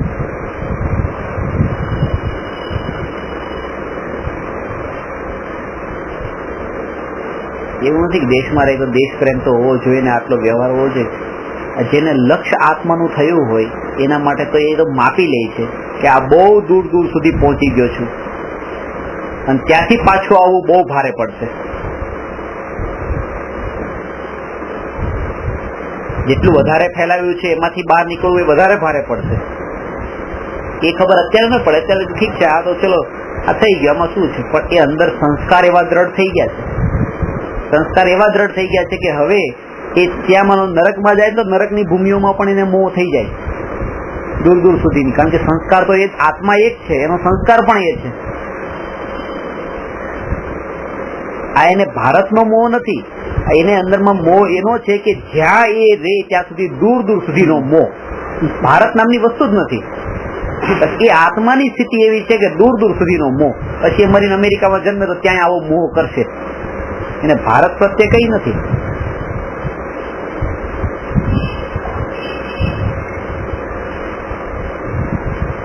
અત્યારે આટલા તમે સગાવાલા સંબંધીમાં આટલો મોહ કેમ? એ પૂર્વે એવો દબાયેલો જે મોહ હતો કે જે તમને અંદરમાં ત્યાં પડેલો હતો, વ્યક્ત કરવા માટે નિમિત્તો મળતા નતા, નિમિત્તો મળતા તરત જ આમ બોમ્બની જેમ ફૂટે છે. નારકીઓમાં મામા નતા, કાકા નતા, માસા નતા, ફુવા નતા, કઈ નતા, કોઈ સંબંધ નતા, બાપ નતા, દીકરાય નતા. અને અંદરમાં જે વૃત્તિઓ મોહની એ પૂરેપૂરી પડેલી હતી. જેવો અહીંયા જન્મ થયો બધી વૃત્તિ ફૂટે છે, દૂર દૂર સુધી સંબંધ માને છે કે પત્ની આ મારી પત્ની, પત્નીની બેન આ મારી સાળી, એનો હસબન્ડ એ મારો સાઢુભાઈ, એના કઈ આ એ દૂર દૂર સુધી, કારણ કે વૃત્તિ અંદર સંબંધ માનવાની પડી અને એનો અહેસાસ થતો જ નથી. આ શું, મેં તો ખાલી આને સાઢુભાઈ માન્યા છે, એમાં શું છે? પણ આત્માની નબળાઈ કેટલી છે કે એ એટલે દૂર સુધી જઈને પણ મોહને ફેલાવે છે. એકાદમાં બેસીને જો પોતે વિચાર કરે તો ઘણા પાછા વળી જવાય.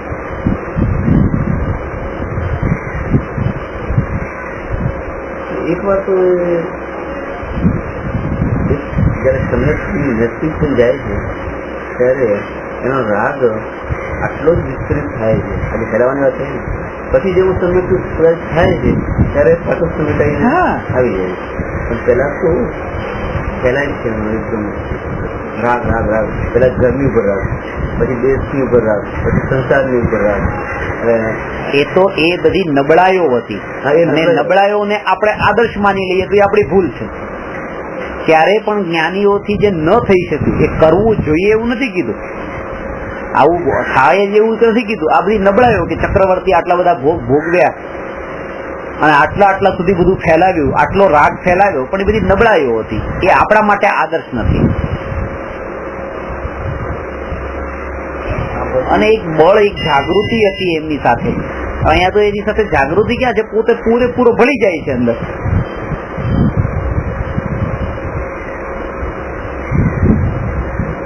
આ બધું છોડી ગયા. એકેન્દ્રી વગેરે ને એટલો જ્ઞાનનો ઉઘાડ નથી તો એટલું બધું મોહ પણ કરતા નથી. જેટલું જ્ઞાન થાય છે એટલા વિષયોમાં જેનો મોહ છે. અહીંયા જ્ઞાન જે વધ્યું, આ સમજણ છે એને. પશુઓને આવા સંબંધો હોતા નથી, મામાના, કાકાના, માતાના, માસીના એ બધા સંબંધો નથી હોતા, તો જ્ઞાન નથી એટલું કે આ બધા સંબંધો બાંધે. અહીંયા જ્ઞાન છે તો એ જ્ઞાનથી તો જે આ દેહનો સંબંધ જે છે એ પણ તોડવાનો હતો શ્રદ્ધામાં, જ્ઞાનમાં, અને અહીંયા એને ઉલટું એનું પરિણમન કર્યું. એટલે તો બધું મૂક્યા ગયા. એ વખતે જાગૃતિ નથી કેટલા કર્મ હું બાંધી નાખું છું, અને એ કર્મને જ્ઞાનીની એ પૂરેપૂરી જાગૃતિ હોય કે આ અત્યારે માનો કે હું 8 કલાકમાં ટીવી સામે બેસીને જે કર્મ બાંધું છું માર નથી કરવું. કેમ? કારણ કે એટલી તપસ્યા પાછી વધારે કરવાની, આ કર્મને ખપાવવા તો પડશે ને, એટલું સંસાર પરિભ્રમણ મારું વધશે. એ પૂરેપૂરી જાગૃતિ છે. લક્ષ્ય એકનું મોક્ષ છે ને, એટલા માટે આ વિકલ્પ પણ નથી આવતા એ વિષયોમાં પડવાના. અને એ તીવ્રતા તમે પોતાની તીવ્રતા એ કેટલી છે માપવી હોય તો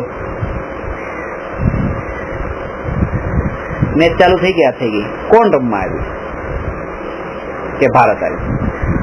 શું સ્કોર છે? વિકેટ કેટલી ઓવરમાં? કોણ રમે છે,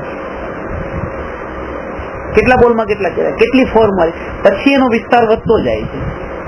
અને જેટલા જેટલા પ્રશ્ન એના વધે ને એનો અંત નથી આવતો.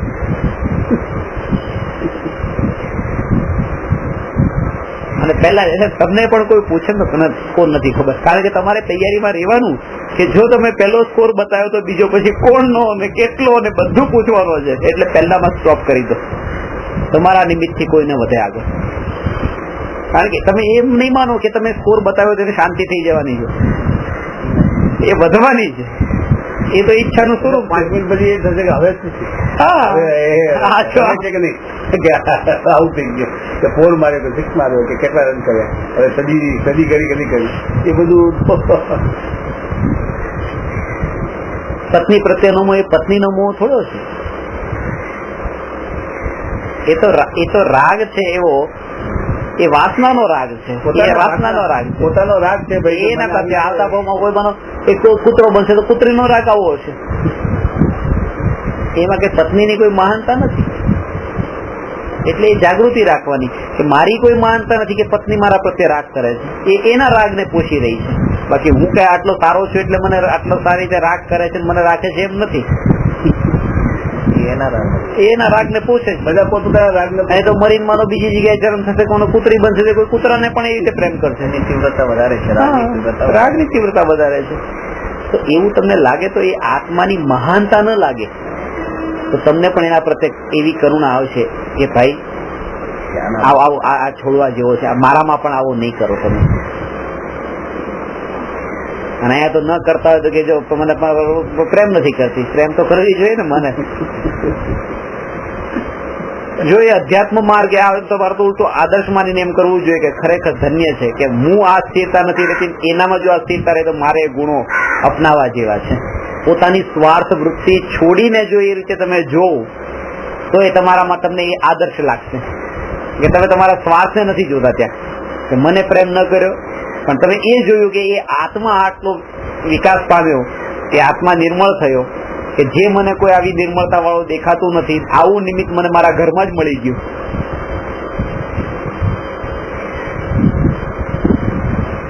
એ કોણ કરી શકે જેને પૂરી સુખ વૃત્તિ સુખ બુદ્ધિ છૂટી ગઈ હોય એમાંથી.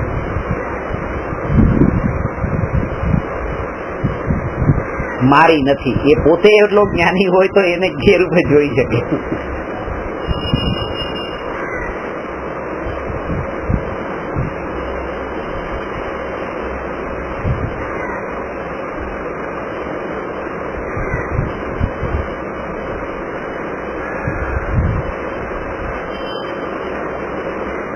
અને જેમ જેમ સમય વીતતો જાય છે એમ કષાયોની તારતમ્યતા પણ, એ તીવ્રતા પણ પછી એટલી ઘટતી જાય છે,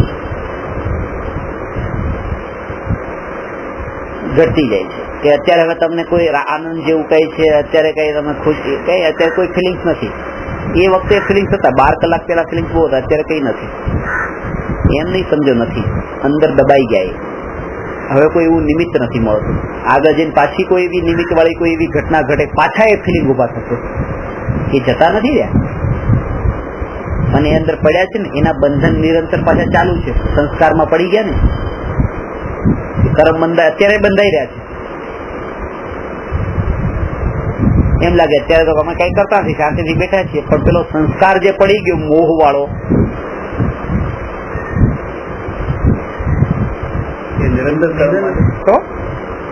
નિરંતર પછી એની અશુદ્ધતા, એ મિથ્યાત્વનો બંધ તો નિરંતર એનો પડી જ રહ્યો છે કે આમાં સુખ છે. અને સુખ બુદ્ધિ નો એ વિચાર ક્યાં, સુખ બુદ્ધિ એને એ વિચાર પણ નથી આવતો. ત્યારે તમને ખબર છે, તમે જૈન છો કે અમે જૈન છીએ, ચલો જમી લો કે ના રાતના નથી જમતા, પાણી પણ નથી પીતા, દિવસના ઉકાળું ગાળું એવી રીતે પૂરેપૂરું. અત્યારે શું કરો, મેચ જોયું, અરે કેટલા સૂક્ષ્મ ઘાસના ઉપર, બધા ઘાસ ઉપર દોડી રહ્યા છે અને તમે અહીંયા આનંદ માની રહ્યા છો. બહુ સારું થયું, વાહ વાહ વાહ વાહ, બહુ સારું થયું, બહુ સારું થયું. આ દોડતો કેમ નથી, હજી દોડે, ફિલ્ડિંગ કેમ નથી કરતો બરાબર, દોડે, ભાગે, દડો પકડે. એના એ પકડવામાં એ જીવો મરે છે એનો વિચાર કોણ કરનારા? અને આવી વાત પણ કરે તો કોઈ ક્યાં ગાંડો છે.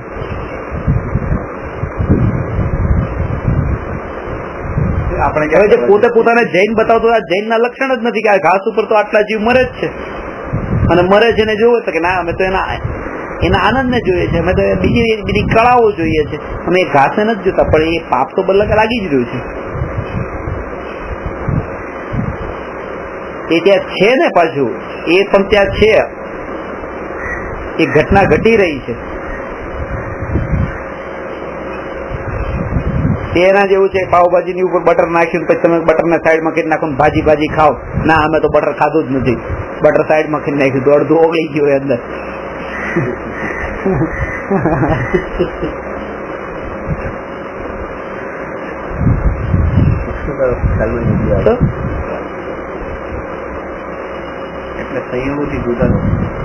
એક વસ્તુ એ અલગ છે, એક તો એ કે હિંસા થવી અલગ છે. ઘાસ ઉપર તો કેટલાય તે ચાલતા હોય છે, પણ અહીંયા એમાં સુખ માન્યું, પાછું સુખ માન્યું અને એમાં કે બરાબર છે આવું કરવું, અને ન કરે તો પાછું એટલો વિરોધ, પાછું આ કેમ નથી કરતું.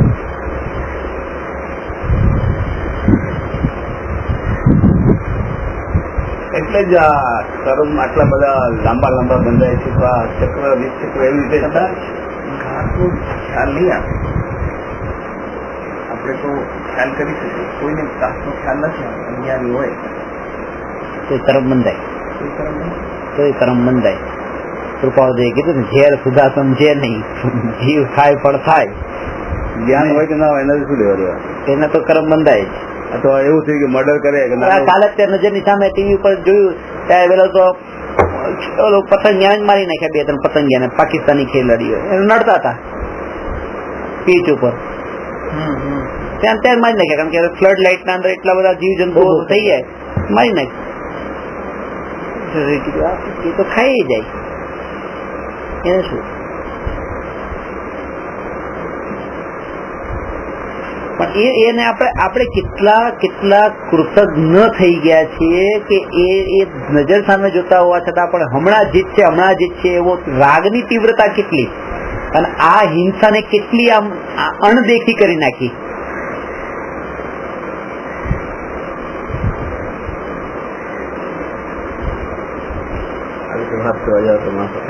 એટલે જ ને, એટલે આ બધા સામે ન કરાય. પણ જેને ખરેખર એમ લાગે કે આ જીવ કઈ કરી શકે છે, તો આ તો એક આ દ્રષ્ટાંત છે, આ તો આ ઘટના ઘટી એનું. પણ આવી રીતે બધી ઘટનામાં લેવાનું, આ ખાલી ક્રિકેટની માટે નહીં. પછી એવી રીતે આ ભારત પાકિસ્તાનની મેચ ચાલતી હોય એમાં પણ, અરે આ બનો કે શાંતિ વાર્તા ચાલતી હોય ને એના અંદર બધું અમેરિકા સાથે અણુ બોમ્બ બનાવવાની વાત ચાલતી હોય તો એમાં પણ બધામાં આ વાત લેવાની.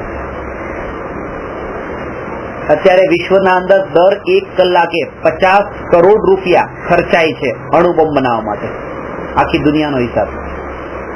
દિવસના નહીં, દર કલાકના 50 કરોડ, દર 2 કલાકે 1 અબજ રૂપિયા ખર્ચાય છે. અને બીજી બાજુ સ્થિતિ એ છે કે 3 વ્યક્તિમાં 2 વ્યક્તિને ખાવા માટે નથી મળતું આ દુનિયામાં.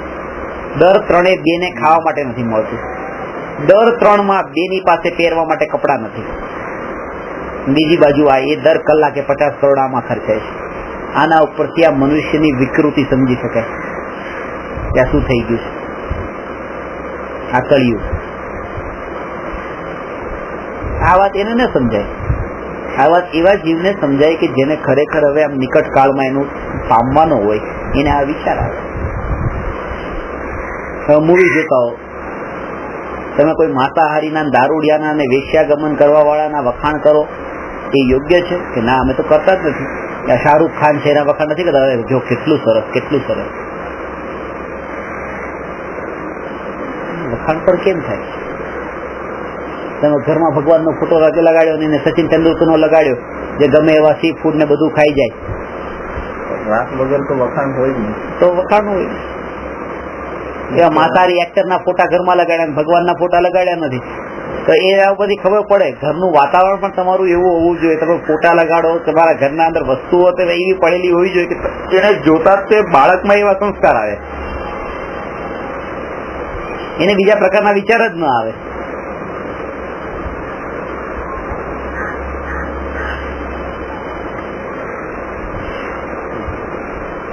કે ના અમે માંસ ખાય કે દારૂ પીએ અમે એના વખાણ નથી કરતા, અમે તો એની કળાના વખાણ કરીએ છીએ. એ કળાના જે વખાણ કરો છો, કળા પણ રાગ છે, રાગનું પોષણ કરવા વાળી છે. એનો ફરક કરો. અને ઇન્ટેન્શન તો એનો એ જ છે ને. ફરક ખરો. બચી જવું હોય તો કે જોઈએ લેવું છે, બાકી અંદરમાં તો એ રાગની એની તીવ્રતા જે છે ને એના ઉપર જ મેઇન છે.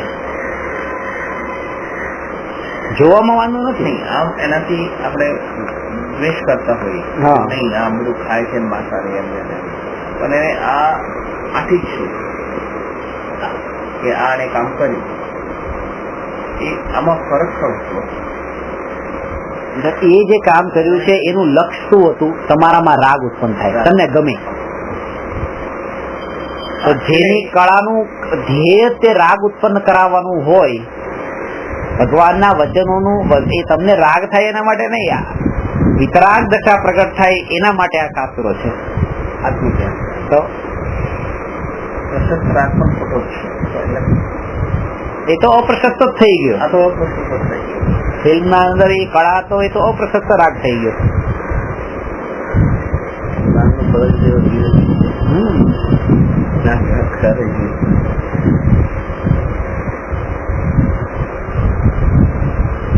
અને જયારે તમારા આવા વિચારો બદલાય ત્યારે તમારું સર્કલ બદલાઈ જાય, પછી તમે એવા સર્કલમાં જાઓ પણ નહીં.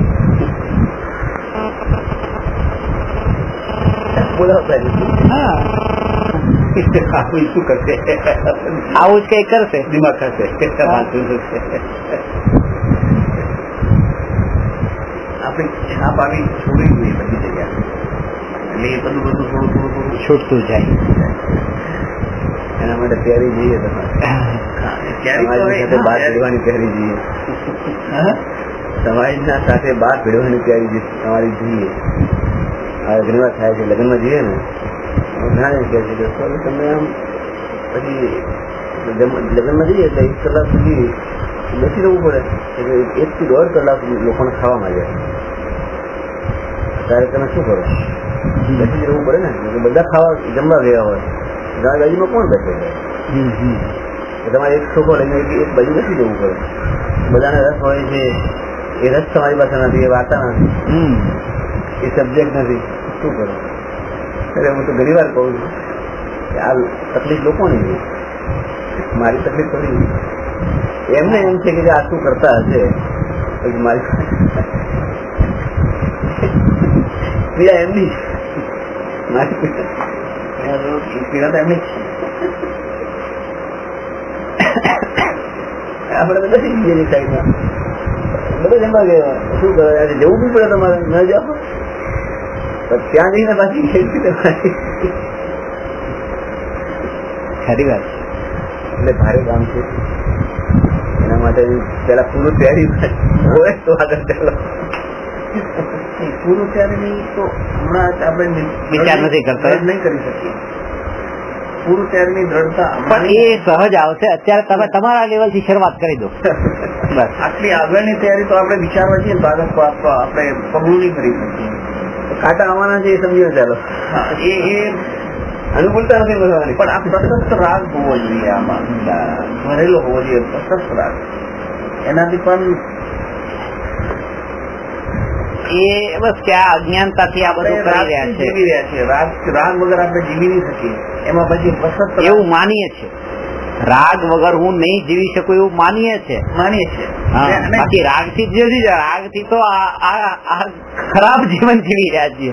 પેલું ઉત્કૃષ્ટ જીવન છે તો રાગ વિના જ જીવવાનું જીવાય. પણ એક પ્રશસ્ત રાગ જીવાતું નથી, આથી મરાય છે પ્રતિભ. એટલે પ્રશસ્ત રાગ એટલો દુઃખી કરવા વાળો છે કે પ્રશસ્ત રાગ જે છે ને એ સ્વર્ગમાં લઈ જાય છે, ત્યાંથી એકેન્દ્રીમાં લઈ જાય છે. એટલે મેં તમને કીધું પેલા 2 દેવલોકમાં સીધી એકેન્દ્રીમાં જ જાય છે નિયમથી, પેલા 2 દેવલોક થી. તો કહેવાનો અર્થ છે કે આ પ્રશસ્ત રાગ થી દેવલોકમાં ગયા હતા અને દેવલોકમાંથી એકેન્દ્રીમાં ગયા. એટલે આત્મજ્ઞાન વગરનો આ રાગ છે બહુ ખતરનાક છે. પ્રશસ્ત રાગની પરિભાષા પૂરી નથી રહી. આપણે બધે કહીએ કે ભગવાન પતિનો રાગ છે, પણ ભગવાન પતિ કેમ રાગ છે? મૂર્તિ સારી છે એટલે રાગ છે? ના, એ તો એ પ્રશસ્ત રાગ નથી કીધો ને.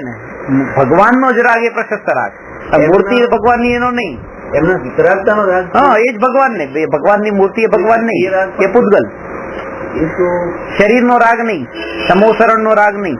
તો પૌદેવે કીધું છે ને, જે જીન દેહ પ્રમાણ ને સમોસરણ આદિ સિદ્ધિ વર્ણન સમજે જીનનું રોકી રહે નિજ બુદ્ધિ. સમોસરણ ને જીનેન્દ્ર ભગવાનનું દેહ ને એ જોઈને ભગવાનની મહિમા ગાય, હવે આ ભગવાનનું સ્વરૂપ એ પોતાની બુદ્ધિને રોકી દે છે, એટલે કે એમાં જ અટકી જાય છે. ભગવાનને ઓળખ્યા જ નથી. ભગવાનને ઓળખવાનો મતલબ આ શરીર અને સમોસરણથી જુદી જે આત્માની વિતરાગતા એ ભગવાન. આપણે આજે જે ભગવાનને જોઈ રહ્યા છે એ વિચાર તો જ આવે છે કે આખી વિતરાગ, બસ એ વિચાર આવતો હોય તો ભગવાનને, અને એ રાગ જે છે તો વિતરાગતાનો રાગ એ પ્રશસ્ત રાગ છે ને રાગનો રાગ એ અપ્રશસ્ત છે. હા, એ વિતરાગતાનો રાગ છે.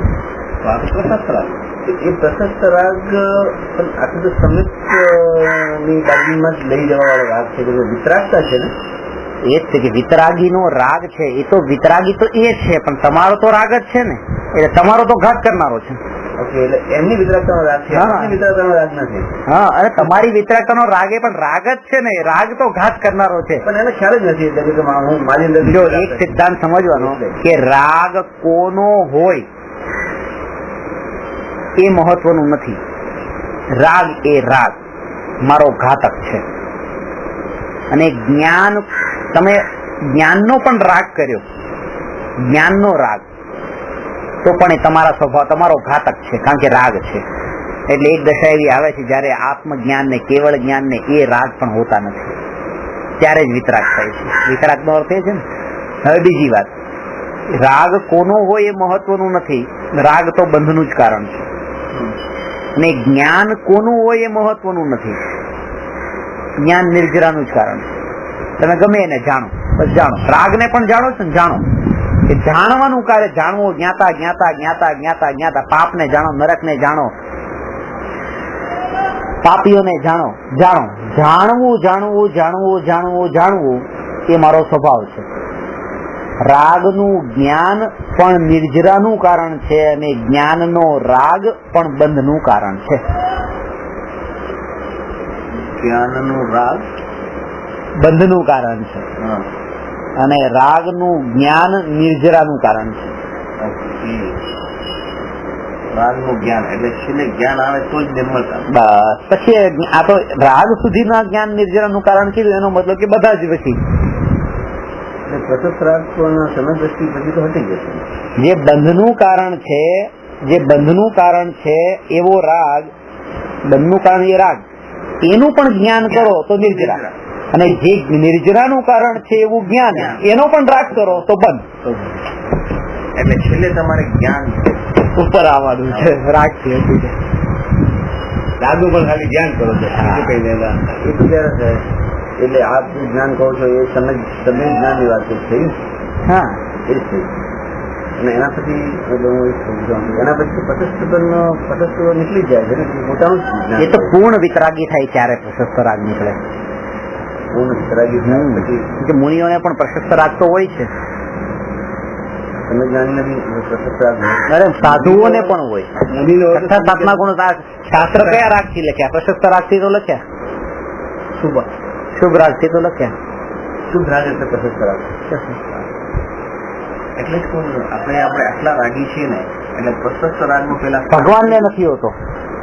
એ વિતરાગી છે ને, પૂર્ણ વિતરાગી. એટલે ભગવાનનો જે ઉપદેશ છે એ રાગ વિનાનો હોય છે, અને મુનિનો ઉપદેશ રાગ વાળો, રાગ સહિત હોય છે. ચતુર્થીવી હોય છે.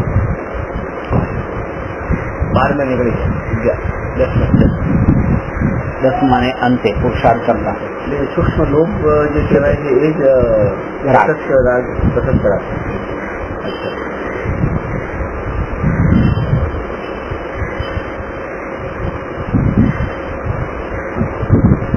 રાગનું જ્ઞાન, જ્ઞાનનું રાગ એ બંધનું કારણ.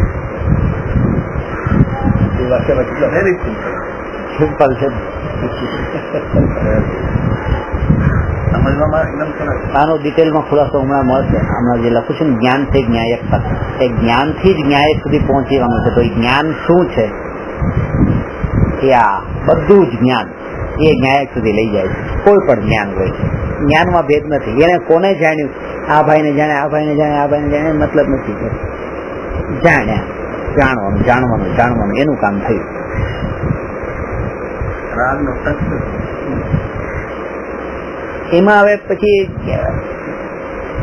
પરને જાણ્યું છે, એટલા માટે એ જ્ઞાન જે છે એટલું છે કે સ્વને જાણ્યા વગર પરને જાણવા ગયું. આ એનો અપરાધ, એટલો અપરાધ. એ નિર્જરા નહીં થાય બસ. સ્વને એટલે છે ને અનાદિક પરને જાણે જાણે જાણે તો નિર્જરા થશે, પણ આ તો રાગ પાછો કરતો જાય છે ને સાથે જાણવાની સાથે રાગે કરે છે, એટલે નિર્જરાનું કારણ નથી થતું. જાણવાની સાથે એકલું જાણવું, પાછું જાણવું હોય તો નથી ને, એ જાણવું નથી, એકલું જાણવું. ગ્રહણ કરે છે બધા. અહીંથી તો તમારા જ્ઞાન માંથી તો જ્ઞાન પર્યાય જે નીકળી પરમાં ગઈ, પછી પરમાત્મામાં ગઈ, કે પછી ટેબલ ખુરશી માં ગઈ, એ તમારા જ્ઞાન ની પર્યાય તો વેડફાઈ ગઈ, તમારામાં ન ગઈ. તમારા ખિસ્સામાંથી એ 10 રૂપિયા ભિખારીની પાસે જાય, કે મંદિરમાં જાય, કે રસ્તા ઉપર પડી જાય, કે તમે બીજા ઘરના કામ માટે વાપરી નાખો, પણ તમારા ખિસ્સામાંથી તો ગયા. પછી ક્યાં ગયા એ નહીં, પણ અહીંયાથી તો માઇનસ થઈ ગયા. તો એવી રીતે કે પોતાની પર્યાય છે, કયા વિષયને જાણે છે એ ભેદ છે, કે આને જાણે, પણ પોતાને ન જાણી, બસ આટલું તો એ નુકસાન ગયું. પોતાનામાંથી તો ગઈ, પરમાં ગઈ, વેડફાઈ ગઈ.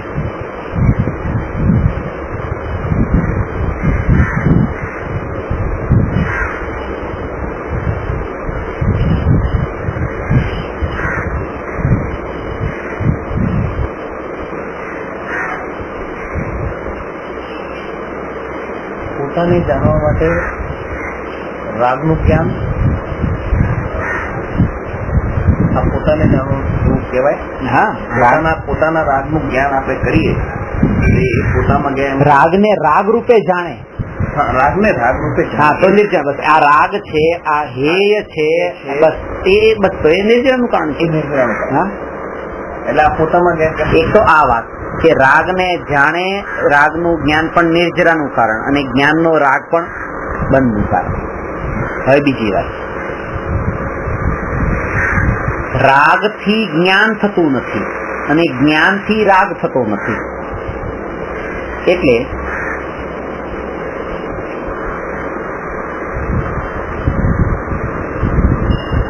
એક સ્ત્રીનું અર્ધનગ્ન ચિત્ર એવી રીતે સામે છે, અને તમે જોયું તો જ્ઞાન થયું તો રાગ થયો. એમ નથી, જ્ઞાનથી ક્યારેય રાગ થતો નથી. જ્ઞાન થયું, જ્ઞાનથી તો જ્ઞાન જ થાય છે, રાગ નથી થતો. જ્ઞાનથી રાગ થતો હોય તો કેવળી ભગવાનને લોકાલોકનું જ્ઞાન થાય છે, રાગ કેમ નથી થતું? એટલે જ્ઞાન રાગનું કારણ નથી. પહેલી વાત, જ્ઞાનથી રાગ નથી થતો. બીજી વાત, રાગથી જ્ઞાન નથી થતું. કે હું એટલો રાગ કરું, આખા જગતને જાણું, આખા જગતને જાણવાનો રાગ કરું, પણ કેવળ જ્ઞાન નથી થતું. એ રાગ છૂટે તો કેવળ જ્ઞાન થાય છે. એટલે રાગ કરવાથી જ્ઞાન થતું નથી, અને જ્ઞાનથી રાગ થતો નથી. બંને સ્વતંત્ર, બહુ સૂક્ષ્મ ને ગૂઢ છે. ત્રીજી વાત, રાગથી રાગ થાય છે અને જ્ઞાનથી જ્ઞાન થાય છે. રાગ એ નબળાઈ ને જ્ઞાન એ પુરુષાર્થ.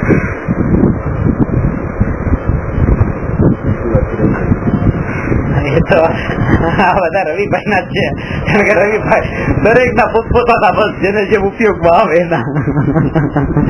ડેફિનેટલી રાગથી જ રાગ થાય છે. રાગ પડેલો હોય તો જ રાગ. રાગથી જ રાગ થાય.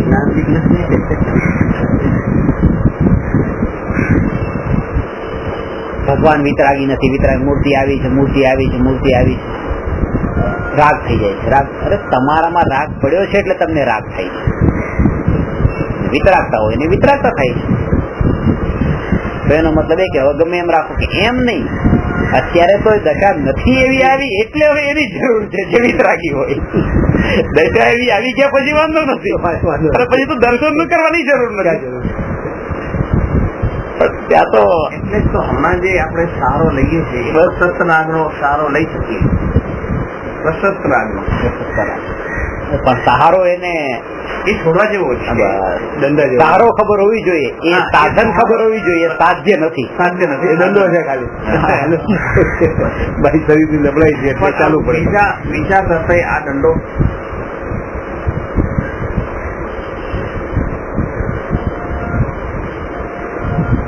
એ પણ સતત રાગ એટલે વિતરાગતાનો રાગ. એ મારા માટે જ એટલે આમ ખતરનાક છે પાછું. એમ જો બરાબર અમારા જાત્રામાં ગયા હતા ને, ગાડીમાં એક ભાઈ એટલે ભ્રમણ સાથે હતા ને, એક કામ કરીએ કે ગાડીમાં કઈક આપણે લાકડી વગેરે કઈ સાથે રાખીએ કે એમાં કઈક જાય તો એક દંડો વગેરે કઈ હોવું જોઈએ એમ કે. એટલે મેં એમને કીધું આ દંડો આપણે રાખીએ, આપણને મારતા આવડતું નથી, કઈક આપણા દંડેથી જ આપણને મારે, એના કરતા નથી રાખવો. એની પાસેથી લઈ આવે મારે. આપણા દંડે જ આપણે માર ખાવી પડે, તો આ રાગ એવો દંડો છે ને આપણે રાખીએ છીએ ને આપણે જ મારે ખાવી પડે છે.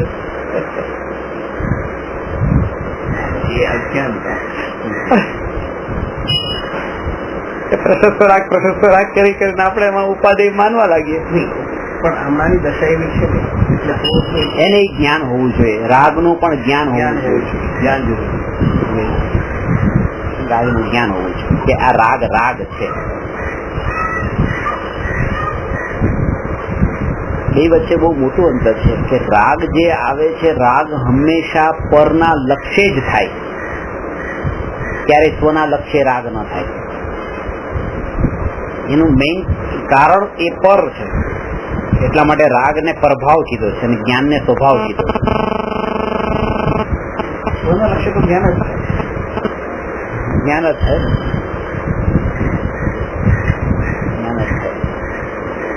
પાણીમાં જે શીતળતા જે છે એ શીતળતા પરમાંથી નથી, એ તો પાણીના સ્વભાવમાંથી જ આવી છે.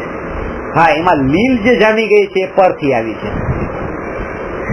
એટલે વિકાર પરના નિમિત્તથી છે અને જે સ્વભાવ રૂપ પરિણમન છે પોતાનાથી, એમાં પર કારણ નથી.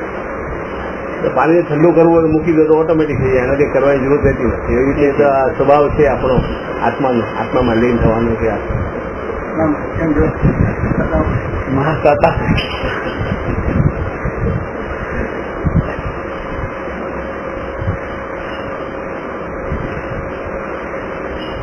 એ છે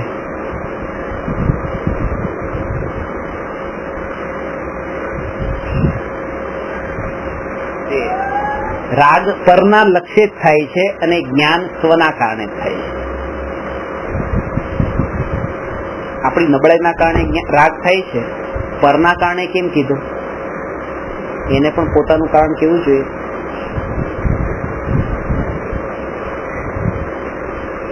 કે જ્યાં સુધી એને પરની કેટેગરીમાં નહીં રાખવામાં આવે ત્યાં સુધી પોતાનો શુદ્ધ સ્વભાવ છે પકડમાં નહીં આવે.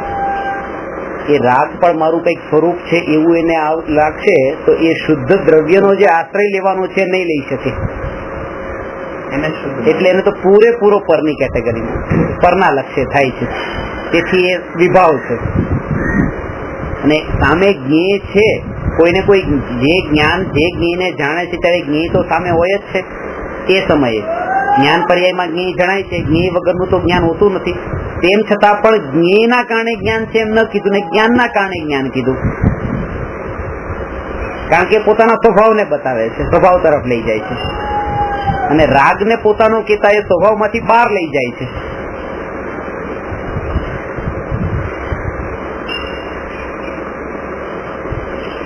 બંનેના પ્રદેશમાં ભેદ છે.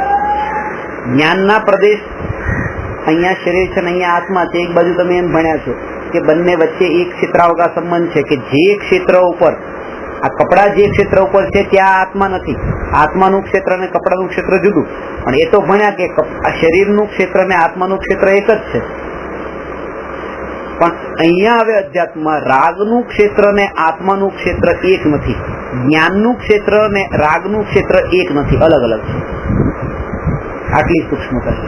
હવે કેમ અલગ અલગ? કે આ તો એક જ જગ્યા ઉપર છે કે જ્યાં જ્ઞાન થયું અહીંયા સુઈ વાગી તો અહીંયા તે દુઃખ થયું. અહીંયા રસગુલ્લુનું મૂક્યું, અહીંયા જે પ્રદેશ ઉપર જ્ઞાન થયું એ જ પ્રદેશ ઉપર રાગ થયો. એમ નથી, અલગ અલગ પ્રદેશ. જે સમયે જ્ઞાનીને જ્ઞાન સ્વભાવી આત્માનો અનુભવ થાય છે એ સમયે રાગનો અનુભવ નથી થતો. ન્યાયકનો જ અનુભવ થાય છે ને. જો રાગ એ જ પ્રદેશ ઉપર હોત તો રાગનો પણ અનુભવ થવો જોઈએ એ જ્ઞાન સ્વભાવના અનુભવના કાળે. રાગનો અનુભવ નથી થતો એટલે એનો પ્રદેશ અલગ છે. આ જ્ઞાનનો પ્રદેશ જે છે એ રાગનો પ્રદેશ નથી. એક પ્રદેશ હોત તો બે એક સાથે આવી જવા જોઈતા હતા. પણ અનુભવના એક અનુભૂતિની પર્યાયમાં તો એક ન્યાયક જ આવે છે, રાગ નથી આવતો. ત્યારે તો નિર્વિકલ્પ અનુભૂતિ થાય છે, ત્યારે તો અતિન્દ્રિય આનંદ પ્રકટ થાય છે. એ અનુભવ રાગનો કરે તો પછી અનુભવના અંદર એ અતિન્દ્રિય આનંદ કેવી રીતે પ્રગટે? શું કરીએ છીએ જયારે રાગ થાય ત્યારે જ્ઞાન, એટલે જયારે જ્ઞાન થતું હોય ત્યારે રાગ નથી થતો, જયારે રાગ થતું હોય ત્યારે તો. અને એ પકડ તો ત્યારે જ ખબર પડે છે, અનુભવ થાય છે ત્યારે, સ્વને જાણે છે ત્યારે જ ખબર પડે છે.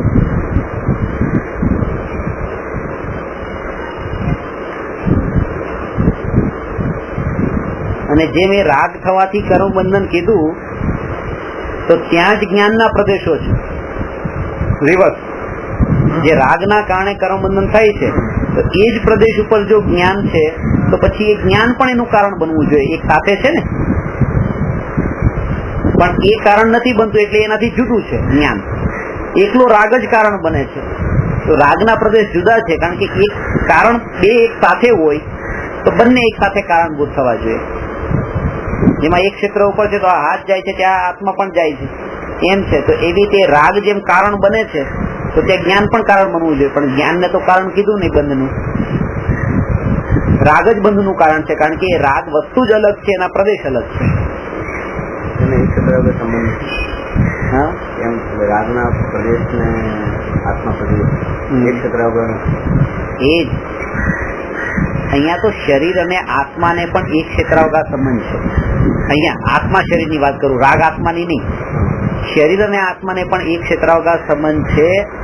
આ સ્થૂળ દ્રષ્ટિથી વાત કરી, પણ અનુભૂતિની ને અધ્યાત્મની દ્રષ્ટિએ જયારે તમે એની ચરમ સીમા ઉપર જાઓ ત્યારે પછી એ પણ જુદા જુદા થઈ જાય છે. રાગ અને આત્મા પણ, શરીર ને આત્મા તો થઈ જ જાય છે, રાગ અને આત્મા પણ જુદા છે.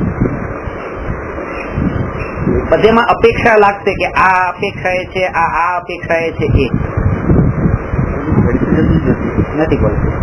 ભરેલું છે જ એટલે છૂટું તો છે જ, છૂટું છે એક ક્ષેત્ર રહી જશે ના રહી શકે. તો આપની દ્રષ્ટિએ કીધું કે એક ક્ષેત્ર સંબંધ છે. આ એક ક્ષેત્ર, કારણ કે આકાશના જે પ્રદેશ પર શરીર છે એ જ આકાશ પ્રદેશ ઉપર આત્મા છે. એ અપેક્ષા એ એક ક્ષેત્રાવગાહી છે. નિશ્ચય દ્રષ્ટિએ જઈએ તો એ પણ નથી. ના, એ બંને છૂટા જ છે. છૂટા છે, પણ આ જે શરીરે જે આકાશ પ્રદેશને રોક્યા છે, આત્મા એ જ આકાશ પ્રદેશને રોક્યા છે. કોઈ બીજા અત્યારના જે આકાશ પ્રદેશ ઉપર શરીર છે એ જ આકાશ પ્રદેશ ઉપર આત્મા છે. અને આ રાગ અને આત્માની જે વાત કરી છે આકાશ પ્રદેશની અપેક્ષા એ નથી, એના સ્વભાવના પ્રદેશો જે છે. જેવી રીતે દરેક દ્રવ્ય પોતે પોતાના સ્વચતુષ્ટયમાં છે ને, તો એવી રીતે આ શરીર પણ પોતાના દ્રવ્ય, ક્ષેત્ર, કાળ અને ભાવ, એવી રીતે આત્મા પણ પોતાના દ્રવ્ય, ક્ષેત્ર, કાળ, ભાવમાં છે. જેમ બે ભિન્ન દ્રવ્ય વચ્ચે દ્રવ્ય, ક્ષેત્ર, કાળ, ભાવ ઘટિત કરતા બંનેના જુદા જુદા ઘટિત થાય છે શરીરના અને આત્માના, એવી રીતે સ્વભાવ અને પરભાવ વચ્ચે દ્રવ્ય, ક્ષેત્ર, કાળ, ભાવ ઘટિત થાય છે આ રાગ અને જ્ઞાન વચ્ચે.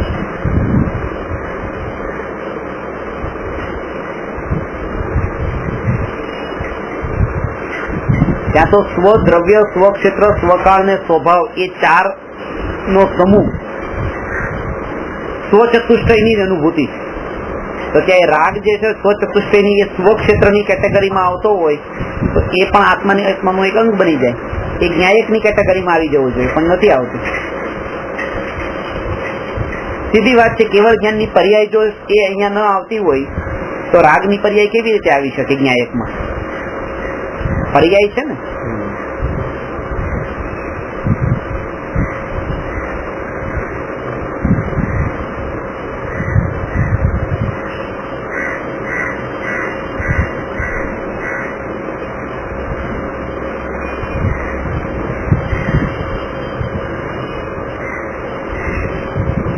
એક જ ક્ષેત્ર પર આત્મા અનંત ગુણો છે.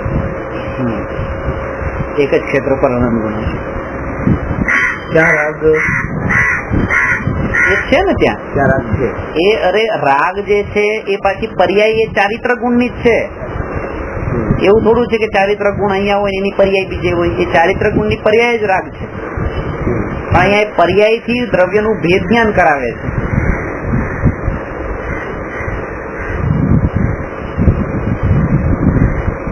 જેમ હમણાં કીધું ને કે મતિ જ્ઞાન ને શ્રુત જ્ઞાન એક ક્ષયોક્ષમ જ્ઞાન છે, વધે ઘટે, એનાથી કોઈ આત્મજ્ઞાન ને અસર નથી થતી. એવી રીતે અહીંયા રાગ વધે કે ઘટે એ રીતે અહીંયા જ્ઞાયક જે છે એને કોઈ અસર નથી થતી. અસર નથી થતી, અસરની વાત નથી. એક બંને હલવાની વાત છે. કેવી રીતે એક ક્ષેત્ર નથી, એક પ્રદેશ પર નથી, એક ક્ષેત્ર એક પ્રદેશ નથી, પ્રદેશ પર નથી. સ્વભાવથી કે એક જે છે એ અનુભૂતિની વાત કરીને આ અનુભૂતિના કાળે તે એના ભિન્ન પ્રદેશોનો અનુભવ થાય છે. આ જેમ અત્યારે આ પ્રત્યક્ષ આ ભિન્ન પ્રદેશો આપણને દેખાઈ રહ્યા છે એવી રીતે આ અત્યારે નથી દેખાતા. કારણ કે અનુભવ થાય છે ત્યારે જે ખબર પડે છે કે આ રાગ અનુભવમાં ન આવ્યો ને જ્ઞાયક જ અનુભવમાં આવ્યો, એટલે રાગ ને જ્ઞાયકના પ્રદેશ એક નથી. જેમ એનો કાળ પણ એક નથી. એટલે સૂક્ષ્મની દ્રષ્ટિએ એકદમ એ તો નથી, એટલે જ ફીડ થઈ જાય છે બહાર. આ ચા ને ગાળીને જેમ ત્યાં ઉપર જે એનું જે ભૂખી બધી રહી ગઈ, આમ જે અત્યારે બધી ભેગી લાગતી હતી, પણ જયારે પીવામાં આવી ત્યારે એ ભૂખી બધી રહી ગઈ. ત્યાં મિક્સ લાગે છે ત્યારે રાગ અને જ્ઞાન એક લાગે છે, પણ જયારે અનુભૂતિમાં જયારે જ્ઞાયક આવે છે ત્યારે રાગ એ બાર ફીડ થઈ જાય છે. એનો મતલબ કે જયારે એક લાગતા હતા ત્યારે પણ એ જુદા જ હતા, એક નતા. એનો મતલબ થઈ ગયો. કારણ કે એ જો એક હોય અને જુદી અનુભૂતિ કરે તો મિથ્યા દર્શન કહેવાવું જોઈએ કે ખોટું જાણ્યું, ખોટું માન્યું. જો એક હોય રાગ અને જ્ઞાન અને એને જુદા માને તો મિથ્યા દર્શન કહેવાય. પણ રાગ અને જ્ઞાન ને જુદા માને છે એટલે તો સમ્યક દર્શન કહેવાય છે. કારણ કે જુદા હતા, સમ્યક તો એને કહેવાય ને જે હોય એવું માને. ભલે એક જ ઘરમાં રહેતા હોય પણ એને જુદા જુદા જાણે છે. એવી રીતે એક જગ્યા પર રહે છે પણ એને જુદા જાણે છે. એટલે જ આપણે કીધું ને કે વૃત્તિને ટાળવા માટે મારામાં જે વૃત્તિ પડેલી છે, વિકલ્પ નહીં, વિકલ્પ તો સદનિમિત્તના યોગમાં રહેવાથી ટળી જાય છે, વૃત્તિ નથી ટળતી. મંદિરમાં બેઠા હોય ત્યાં દર્શન કરતા હોય, સદનિમિત્તનો યોગ છે, 4 કલાક સુધી ખાવાનો વિકલ્પ નથી આવતો, પણ એ 4 કલાક પ્રતિ સમય ભોજનમાં સુખ છે એવી વૃત્તિ અંદર પડેલી છે. એ વૃત્તિ અજ્ઞાની વિકલ્પોને ટાળવાની કોશિશ કરે છે, વૃત્તિ ટાળવાની કોશિશ નથી કરતી. વિકલ્પો એટલા સરસ ટળી જાય છે કે પતિ પત્ની બંને બેઠા છે અને પ્રવચનમાં બેઠા છે, આ બંનેને આત્મામાં એક બીજાનો હાથનો સ્પર્શ કરવાનો પણ વિકલ્પ ઉઠતો નથી. હવે કલાક સુધી વિકલ્પ જ નથી કોઈ, પણ બંનેમાં એવી વૃત્તિ પડેલી છે કે કામ વિકાર માત્ર સુખ છે, એ વૃત્તિ પડેલી છે. સદનિમિત્ત નો યોગ છે, આ નિમિત્ત જેવું જશે પાછા એ ભાવ ઉભા થશે. ક્યાંથી ઉભા થશે? વિકલ્પ ક્યારે આવશે? વૃત્તિમાંથી ઉઠશે. વૃત્તિ પડેલી છે. વૃત્તિને ટાળવાનો અભ્યાસ કેવી રીતે કરવાનો? આ વિકલ્પ તો સદનિમિત્તમાં કેમ ટળી ગયા? વૃત્તિ કેમ ટળે? કે વૃત્તિ પર્યાયમાં પડેલી છે એવું પેલા જાણે, અને મારું મૂળ સ્વરૂપ આ નથી, મારું મૂળ સ્વરૂપ તો એનાથી જુદું છે, જ્ઞાયક છે. તો એ જ્ઞાયક ઉપર દ્રષ્ટિ કરે છે ત્યારે આ વૃત્તિ ટળે છે. એક પણ મને જ ટળતું, પણ જેમ જેમ હું જ્ઞાયક ને આ વૃત્તિ ખાલી પર્યાયમાં જ છે. પર્યાયમાંથી એમ જાણીને જ્ઞાયક ઉપર વારંવાર જાય એમાં મોડી પડતી જાય વૃત્તિઓ. કારણ કે દ્રષ્ટિ વારંવાર જ્ઞાયક તરફ એ કરતો હોય તો વૃત્તિ ટકે કેવી રીતે? એ તો પરના લક્ષ્ય આવા વિકાર થતા હતા, પણ જ્ઞાયક એ લક્ષ્ય કરવા જાય તો વિકાર થતો નથી. વૃત્તિમાં તો વિકલ્પ ના આવે. એ ટાઈપનો વિકલ્પ પરિણતિ જ શુદ્ધ ન હોય તો વિકલ્પો પણ ઉઠતા નથી. આવે વૃત્તિને કાઢવાની વિકલ્પો તો ઘણી વાર દૂર વૃત્તિને કાઢવા માટે એક તમે માનો 10 રસગુલ્લા ખાધા પછી તમને રસગુલ્લા ખાવાનો વિકલ્પ નથી, પણ રસગુલ્લામાં સુખ છે એવી વૃત્તિ તો ટળી નથી. એટલે વૃત્તિને કાઢવા માટે તો એકદમ પદાર્થ જાણવો પડે. વૃત્તિને ટાળવા માટે વૃત્તિ પર્યાયમાં છે, પર્યાય અને દ્રવ્યનો ભેદ જાણવો પડે. હું એનાથી જુદો છું. મારે આવી વૃત્તિ ઉઠે છે, હવે આને શું પર્યાય છે? પર્યાય છે. કારણ કે એ પર્યાય તે અશુદ્ધ છે, પણ એ પર્યાયને તે છોડવી તો પડશે ને. શુદ્ધ તો અશુદ્ધમાંથી શુદ્ધ થવી જોઈએ ને, પણ કે એ તો એના તરફ લક્ષ્ય કરતા રહેશે તો નહીં થાય. એટલા માટે મેં તમને ગઈ વખતે કીધું ને કે તમને જો થોડો પણ ટાઈમ મળે ને તો આ વિચાર નહીં કરવો હું અશુદ્ધ છું, શુદ્ધ છું એનો જ વિચાર કરવો. કારણ કે કશાયની મનતા ક્યારેક જ થતી હોય છે 24 કલાકમાં, અને એમાંય તે અશુદ્ધ છે વિચાર કરવા બેસે તો શુદ્ધતાનો વિચાર ક્યારે કરશે? આવા સંયોગોને આ સ્થિતિમાં આવી ગયા પછી પણ જો અશુદ્ધ એવો વિચાર કરે. હવે તો દ્રવ્ય સ્વભાવથી શુદ્ધ નો વિચાર કરે એ અશુદ્ધતા ટળે જ છે.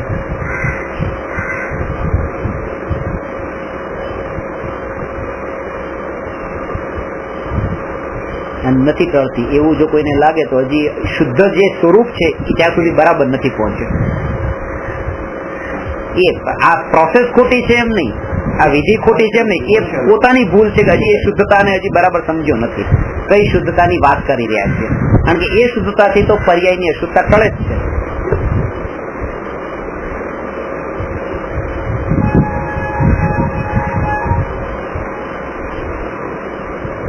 સૌને એવી અશુદ્ધતા ટળે એવી મંગળ ભાવના.